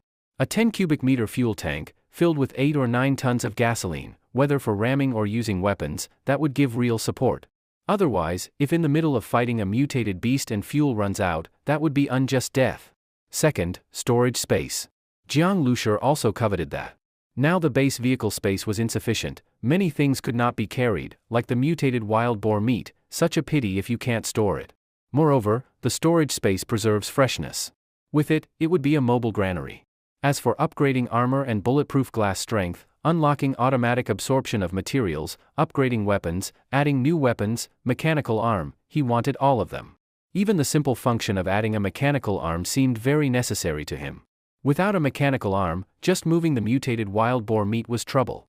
A huge 10-ton beast, how to move it? But he could only choose one. The decision was too hard. Jiang Lushur deliberated, still restrained his desires. He chose the first option, increase the fuel tank capacity. With a spatial fuel tank, he could store large amounts of gasoline. Many other upgrades convenience or combat power improving. But the first, the fuel tank, related directly to Jiang Lushur's life right now. The base vehicle needed repair in shortest time. The 1200 L gasoline requirement exceeded the current tank's maximum limit. Also, many combat functions later would need a super large fuel tank to support. Without gasoline, everything was empty talk. Jiang Lushur gritted his teeth and pressed the first option. Beep. A soft sound, the starseed prompt sounded, selected, upgrade fuel tank. Upgrade requires 100 kilograms of steel. Upgrade time, 2 hours. Damn. Jiang Lushur's eyes widened. He really wanted to kick the control panel. Still requires steel, what the hell? He had thought that with the mutated crystal core, simply selecting would enough, but actually it was just the basic condition of evolutionary upgrade, materials still required. Well, of course, how can you upgrade a fuel tank without steel? But where to find steel now?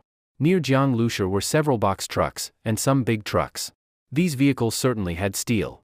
But how to disassemble the steel and carry it into the base vehicle? That was a big problem. If the base vehicle had already unlocked option 3's function of automatic absorption of materials, then he wouldn't have to carry, he could just extend the absorber and absorb steel from those trucks directly. But now, Jiang Lushur of course could not waste this precious first evolution chance on unlocking automatic absorption function. He must find steel, to upgrade the fuel tank. But that mutated wild boar meat. Jiang Lushur glanced at the huge mutated wild boar on the ground and was really reluctant to leave it behind. This mutated wild boar meat could stay fresh for a month even in a hot and humid environment of 30 degrees. If he didn't take it with him, it would all go to waste. Besides, the starseed had said that mutated beast meat could be used as a material for developing gene evolution fluid in a biological lab. Even just eating it could slowly improve one's physical condition. Without a lab, Jiang Lushur could still make a stir-fry and feast on it, it would be a great treat. Improving physical fitness a bit would at least make moving those few hundred kilograms of steel easier. Jiang Lushur had grown up in a modest family. His parents had died, and he and his sister had sold their house to survive together. He was used to a frugal life. Asking him to waste so much mutated beast meat was like cutting his heart with a knife. No way. Even if I don't have storage space, I still have to take this wild boar with me. Jiang Lushur made up his mind. This mutated wild boar was a huge treasure. After the apocalypse began, gold and silver became scrap metal, and paper money wasn't even worth toilet paper. The only things people could trade with were food. The value of this mutated beast meat would soon be recognized by humans. Eating it could enhance physical fitness, that was a big deal. Compared to zombies, ordinary people were too weak. Once targeted, they couldn't even run away. In such a situation, those with better physiques would have a much higher survival rate. Plus, this kind of mutated beast meat was easy to store, it could last for months even in autumn and winter. It was likely to become a hard currency more valuable than food. Waste was the greatest crime. Even if he couldn't carry it away, he had to force it. Jiang Lushur was determined to take the wild boar. But the space in the base vehicle was limited. How could it possibly hold a 10-ton beast? So Jiang Lushur set his eyes on a small cargo truck not far away. The cargo truck looked very worn out. Running on such country dirt roads, it probably was close to being scrapped. Jiang Lushur walked around the cargo truck and pulled at the door. Unsurprisingly, it was locked. Thinking quickly, Jiang Lushur turned and crawled into the ruins of the spicy fish restaurant. He figured the driver had gotten hungry while driving, stopped to eat at spicy fish, and then the apocalypse struck, taking his life. The key was probably still on the driver. But judging by the ruins, it was all a mess of blood and flesh. The zombies had already chewed the body up badly, and with the damage from the base vehicle and the mutated wild boar, it was a complete wreck. Flesh, blood, and mud were everywhere. Finding a key here would be a serious challenge. Jiang Lushur thought about it and gave up. He went to the still intact auto repair shop nearby and found a wrench. Then he smashed it against the cargo truck's windshield. Crash! A series of shattering sounds, the windshield turned into fragments. Jiang Lushur then climbed in through the front window. Once broken, these windshields turned into small particles and weren't sharp. Climbing into a small cargo truck was nothing to him. Jiang Lushur sat in the driver's seat, released the handbrake, and rummaged through the cabin until he found a 9-meter-long tow rope. Haha, I knew it. Such tow ropes usually came with vehicles, especially junky cargo trucks that could break down anytime. How could it not have a tow rope? Jiang Lushur immediately hitched this broken truck to his base vehicle. Then he went to the back of the cargo truck. Luckily, the rear door wasn't locked, just latched shut. Since it was empty inside, that saved him a lot of trouble. Alright, time to get to work. Jiang Lushur looked at the huge wild boar. It was going to be a major task. There was no way he could move such a massive boar. He had to cut the meat into pieces. He tucked his knife into his belt, went to the repair shop, and brought back a fire axe and a steel saw. Time to begin.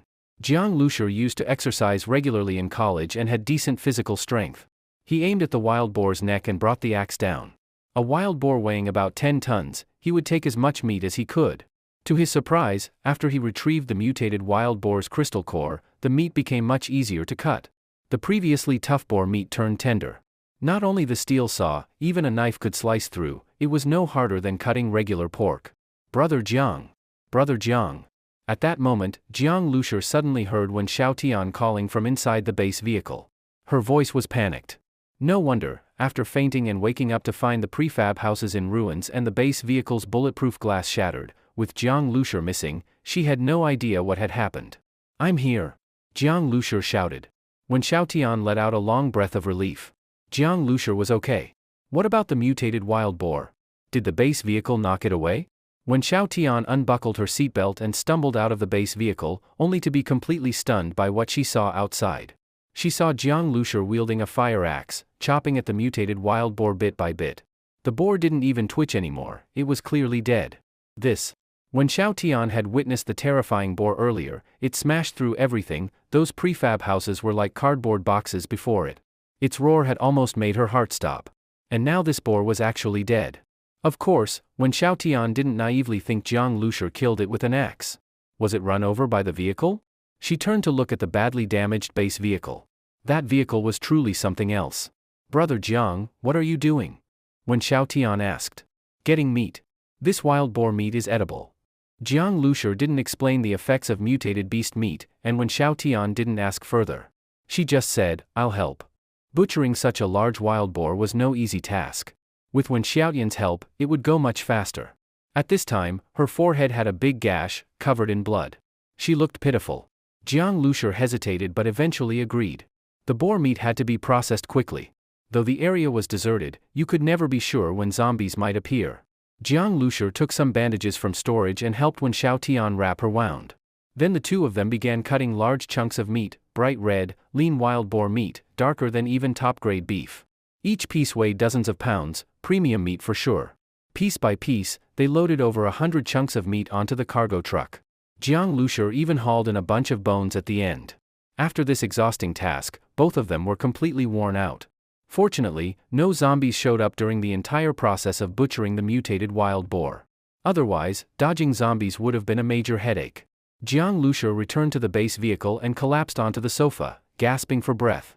Though he had just survived a life-and-death battle and was utterly drained, his heart was full of joy.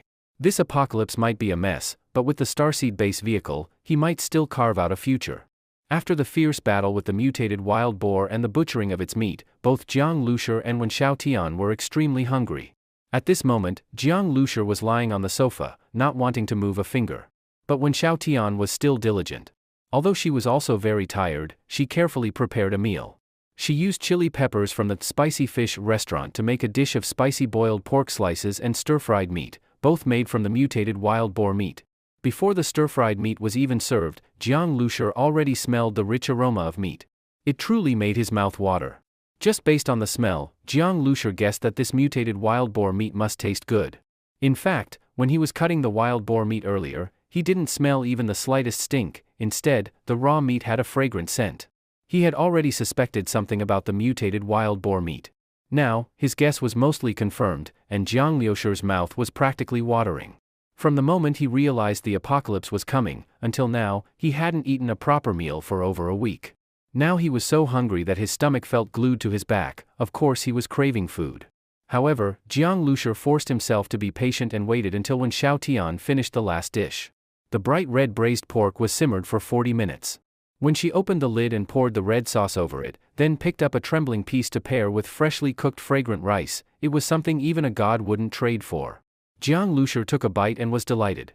He felt like this was the best thing he had ever eaten in his life. Great.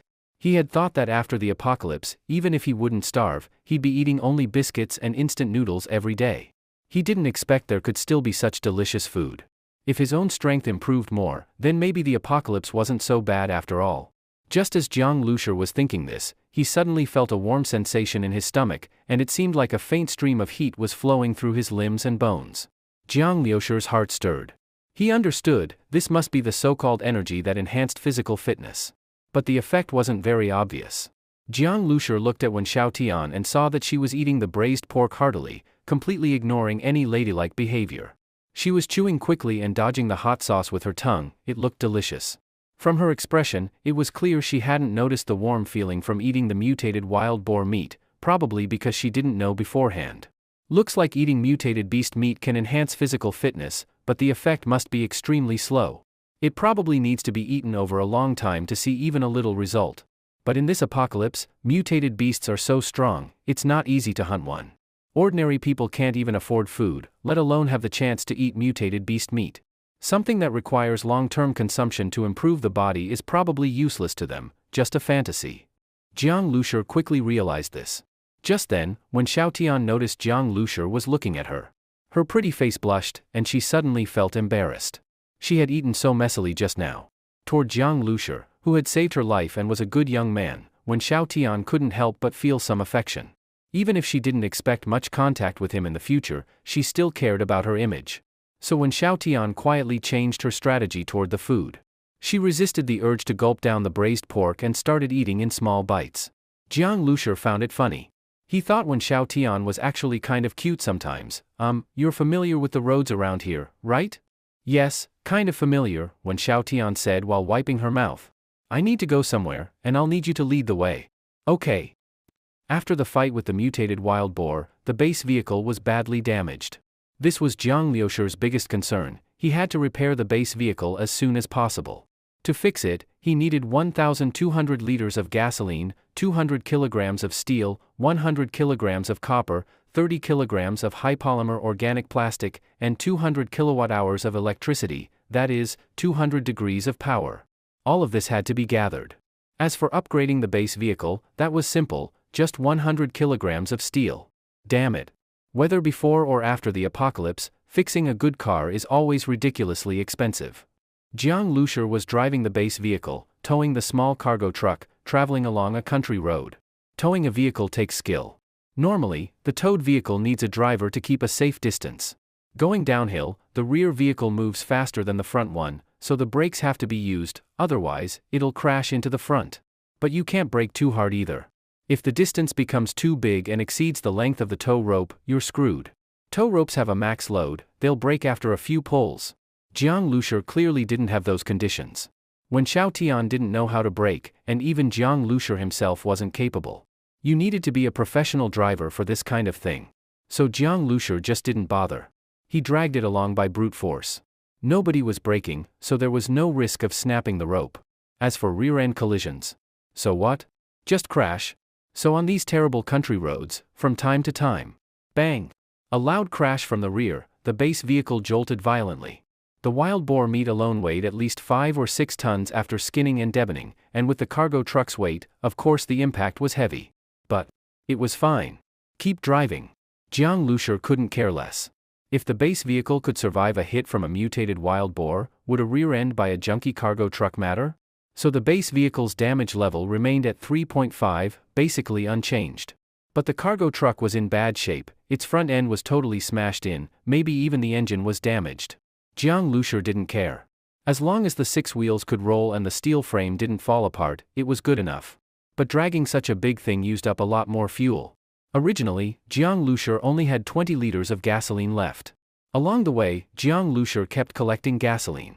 This remote countryside hadn't been scavenged by the army or survivors, so many abandoned cars on the road still had quite a bit of fuel.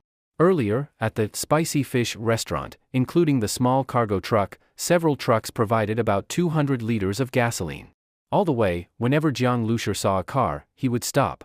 He felt like he had become a gasoline thief, someone everyone would hate. Jiang Lushur used a crowbar from an auto repair shop to pry open the gas caps, then used a rubber hose to suck fuel from the tank into a big gasoline drum he also found there, using the siphon principle to empty every tank. This took skill. If you suck too hard, you'd end up with a mouthful of gasoline, real nasty. But hey, it's the apocalypse, what can you expect? Jiang Lushur just hoped he could upgrade the fuel tank soon, get to an abandoned gas station, and fill up with 8 or 9 tons of gas once and for all. Then he wouldn't have to worry about it anymore. After doing this again and again, Jiang Lushur felt like his mouth muscles were cramping. Truck tanks were better, if lucky, he could get 70 or 80 liters from one. Cars were worse. It took a lot of effort to pry open the tank, and because the tank was low and had little height difference, siphoning didn't work well. He had to use an empty bucket just to collect a bit. After all that trouble, he'd only get 20 or 30 liters. In the end, Jiang Lushur had drained the tanks of who knows how many cars. He finally filled 6 large barrels of gasoline, should be enough now. Damn, it was exhausting, maybe even harder than butchering the mutated wild boar. This kind of thing, he could only do it once. If he had to do it again, it might cost him his life. On the way, Jiang Lushur also passed by a large hardware store, from which he got a diesel generator and a large barrel of diesel. The location of this hardware store was also something Wen Xiaotian had told him about. The hardware store was a treasure trove. Jiang Lushur conveniently took a bunch of tools like hammers, chisels, electric drills, and loaded them all into the base vehicle and the small cargo truck. Even the badly deformed driver's cabin of the cargo truck was piled full. The extreme lack of space made Jiang Lushur realize that upgrading the space of the base vehicle had become absolutely necessary. So many things needed to be upgraded. Where was he supposed to find that many mutant crystal cores? That mutated wild boar nearly cost him his life. Along the way, Jiang Lushur also encountered some wandering zombies. Although the base vehicle was damaged, it was only the instant acceleration system that had failed. Running over some ordinary zombies was still no problem. Just like that, Jiang Lushur spent an entire day and finally, stumbling and struggling, arrived at his destination. It was a 3-story black building. The structure looked a bit old and sat in the center of a courtyard several thousand square meters in size. The yard was surrounded by concrete walls, with broken glass on top to prevent climbing. The main gate was nearly 6 or 7 meters wide, enough for 2 vehicles to pass side by side. The heavy iron gate was slightly damaged, and the top of the iron door was lined with spear-like iron spikes, giving off a heavily guarded feeling. For such a remote countryside area, this kind of large iron gate, wide yard, and 3-story building could be considered quite a majestic structure. After the apocalypse hit, the place became deserted. The iron sign at the entrance was hanging loosely, swaying slightly in the wind and making a creaking sound, creak, creak. Jiang Lushur clearly saw the 7 large characters on the sign, Fuwang Scrap Recycling Station. Underneath were smaller words, accepting second-hand construction materials, scrap vehicles, steel, copper, aluminum, plastic, waste paper. According to Wen Xiaotian, this was the largest recycling station in the nearby area. It was even registered as a company, Fuwang Renewable Resource Recycling and Environmental Protection Company, Limited. The combination of a rural and high-end name felt a bit awkward, but the fact that it was registered as a company showed it had some scale. That was exactly why Jiang Lushur had chosen this place. Jiang Lushur stopped the base vehicle and pressed a button. The towing rope automatically detached. After all, he didn't know what the situation was like inside the recycling station. If there was a fight, he couldn't be dragging a cargo truck as dead weight. The gate was slightly ajar. Jiang Lushur stepped on the gas and rammed it open. Inside the several thousand square meter courtyard, it was packed full of renewable resources. Beside the piles, there was even a front-loader vehicle. Jiang Lushur directly pressed the horn. Zombies are attracted to sound. There weren't many people around within 7 or 8 miles, so it wouldn't attract more zombies, only the ones inside the recycling station, which was both convenient and safe. Sure enough, as the horn echoed, a low growl came from the black building. Soon, a dozen zombies appeared. As soon as they came out, they crazily rushed toward Jiang Liusher's base vehicle. No mutant beasts. Jiang Liusher let out a breath of relief. If a mutant beast had shown up, he'd have had to flee immediately, leaving behind the cargo truck full of wild boar meat, enough for a mutant beast to feast on. Although the base vehicle's instant acceleration was damaged, slower acceleration still worked. On decent roads, it could still reach 150 kilometers per hour, fast enough to outrun most mutant beasts. Let me send you on your way. Seeing the zombies rush over, Jiang Liusher stepped on the gas. Boom boom boom. Like bowling pins being knocked over, the dozen or so zombies were sent flying everywhere, some were even crushed to death against piles of scrap. Jiang Liusher was very careful. He drove the base vehicle back and forth a few times, making sure every zombie was dead. Then he honked the horn for 5 more minutes. After confirming that no new zombies were coming, he finally got out of the vehicle. Wen Xiaotian, go stand guard at the gate. If you get tired, go rest inside the small building. There shouldn't be any zombies in there now. Huh? What about you? Fixing the vehicle, Jiang Liusher said briefly. He didn't want Wen Xiaotian to see the process of repairing and upgrading the base vehicle, so he sent her away. Wen Xiaotian blinked her big eyes. Repairing the vehicle? This rich young master even knows how to repair cars? But on second thought, Jiang Liusher had turned an old minibus into something so powerful. He was probably a car enthusiast. Maybe the modifications were done by a team he had hired. A young second-generation rich kid with such skills, able to handle machinery, this guy was impressive. When Xiaotian knew that Jiang Liusher had grabbed a large number of tools from both the auto repair shop and the hardware store, he might really be able to fix the car on his own. When Xiaotian, I need quiet while working on the car and also need to think about modifications. Don't disturb me. It might take over a day. Take some food with you, don't go hungry. If anything happens, just call my name. Jiang Liusher gave some instructions, then drove the base vehicle into a garage about 100 square meters in size, while Wen Xiaotian obediently went to the gate to keep watch. This recycling station had everything. Whenever Jiang Liusher saw something useful, he carried it into the garage. Moving a few hundred kilograms of steel, copper, plastic, etc., was much easier than collecting gasoline or cutting up a 10-ton wild boar. Jiang Liusher planned to first upgrade the fuel tank, then repair the base vehicle. He first looked at some construction scaffolding from the recycling station, planning to use it as steel. But there were a lot of cement residues on them, which he found unacceptable. As for some scrap steel, a lot of it was rusty. However, there were also some dismantled machine tools made of high-quality steel. Though covered in oil, they could be used after cleaning. Copper was even harder to find. Jiang Liusher only found some copper hotpots, not nearly enough. But when he explored the warehouse and pried open its door, he was stunned to find that it was full of brand new building materials. Big bundles of black and blue rebar, aluminum alloy materials, coils of copper wire, cast copper pipes, brand new PPR pipes, and PVC drainage pipes. All of it was high-quality steel, copper, and piping. This stuff was supposed to be scrap? Jiang Liusher stood in shock for a moment before realizing, sometimes, contractors embezzled construction materials and secretly sold them off. This recycling station acted as the middleman, helping sell the hot materials and making a fortune. Lucky for Jiang Liusher, he could now use the best materials and didn't have to make do with the bad ones. Jiang Liusher was thrilled. He looked like a hardworking squirrel, busily carrying materials to his little nest. This base vehicle was not only his battle station, but also his safest home. Soon, all materials were gathered, and the starseed began scanning and modification. First, the fuel tank was upgraded. Not long after, the roar of the diesel generator sounded. Jiang Liusher connected the power and started the base vehicle repairs. Sun rose and set, an entire day passed. When Jiang Liusher woke up, the base vehicle's upgrade was complete. The brand new base vehicle was fully restored. Though the outside of the fuel tank looked unchanged, the inside now had an extra 10 cubic meters of space.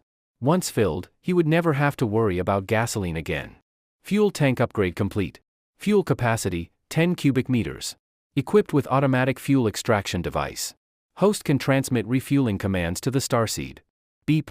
With a light sound, the internal structural diagram of the new fuel tank appeared before Jiang Liusher's eyes. Jiang Liusher found that not only had the fuel capacity been upgraded, but the engine's fuel injector, fuel intake pipe, and air intake pipe had also been upgraded. The original small-capacity fuel tank couldn't handle heavy fuel consumption at all, but now that problem no longer existed. With the upgraded fuel tank, the high-powered engine equipped in the base vehicle could now be properly supported. Especially this automatic fuel extraction device, it surprised Jiang Lushi. With it, he no longer had to struggle using a hose to siphon fuel. The fuel tank was now complete, and Jiang Lushi couldn't wait to test it. He picked up a nearly empty fuel barrel and placed it at the fuel tank inlet. There was no need to press any buttons. Jiang Lushi simply sent the refueling command to the starseed with his mind. Click, a soft sound. The fuel tank cap opened automatically, and a metal tube extended from inside. Jiang Lushi couldn't tell what material the tube was made of, but it could freely extend, retract, and change direction. Looking at the tip of the tube, he saw not only a claw-like opener but also a flashing device that appeared to be a sensor. The sensor rotated once, then aligned with the fuel barrel. The metal tube extended toward the barrel, and in an instant, the remaining fuel was sucked up. This fuel pipe could extract fuel from barrels and also connect directly to a gas station nozzle. All operations could be controlled from within Jiang Lushi's mind. Jiang Lushi willed the metal tube to extend farther. Through testing, he confirmed that the maximum extension range of the tube was 10 meters. If there were obstacles in between, the range would be reduced. Still, this result made Jiang Lushi very satisfied. It meant that in the future, he wouldn't even need to get out of the car to refuel. This was much more convenient and safe. After all, in a post-apocalyptic environment, refueling outside often meant taking huge risks. If he was in a gas station within a city, the danger was even greater. He could easily be surrounded by zombies. The base vehicle was now brand new. It was time to set out and look for Jiang Zhuiying. Before the apocalypse, Jiang Lushi had been working on modifying the base vehicle. He had just finished the modifications when the apocalypse hit. Now, the trip to Jinling City had been delayed by various events along the rural roads for a long time. Jiang Lushi was extremely anxious and didn't know how Jiang Zhuiying was doing. First find fuel and fill the new tank completely. Then go look for Xiaoying. Jiang Lushi opened the door and jumped into the base vehicle. Boom! The garage door was directly smashed open by Jiang Lushi. The acceleration system seems to work better now. Just now, Jiang Lushi hadn't even used the instant impact function, but when he stepped on the gas, the acceleration was much faster. Jiang Lushi felt like he wasn't driving a minibus anymore, but a sports car. Gear shifting and steering were very smooth. With the large-capacity fuel tank, all the previously suppressed performance of the base vehicle had been unlocked. Of course, correspondingly, the fuel consumption had gone up another level. Even under fuel-saving driving, it now consumed 35 liters per 100 kilometers. That sounded high, but considering the base vehicle's performance, it was actually very fuel-efficient. Of course, that was assuming he didn't activate the impact function, air cannon.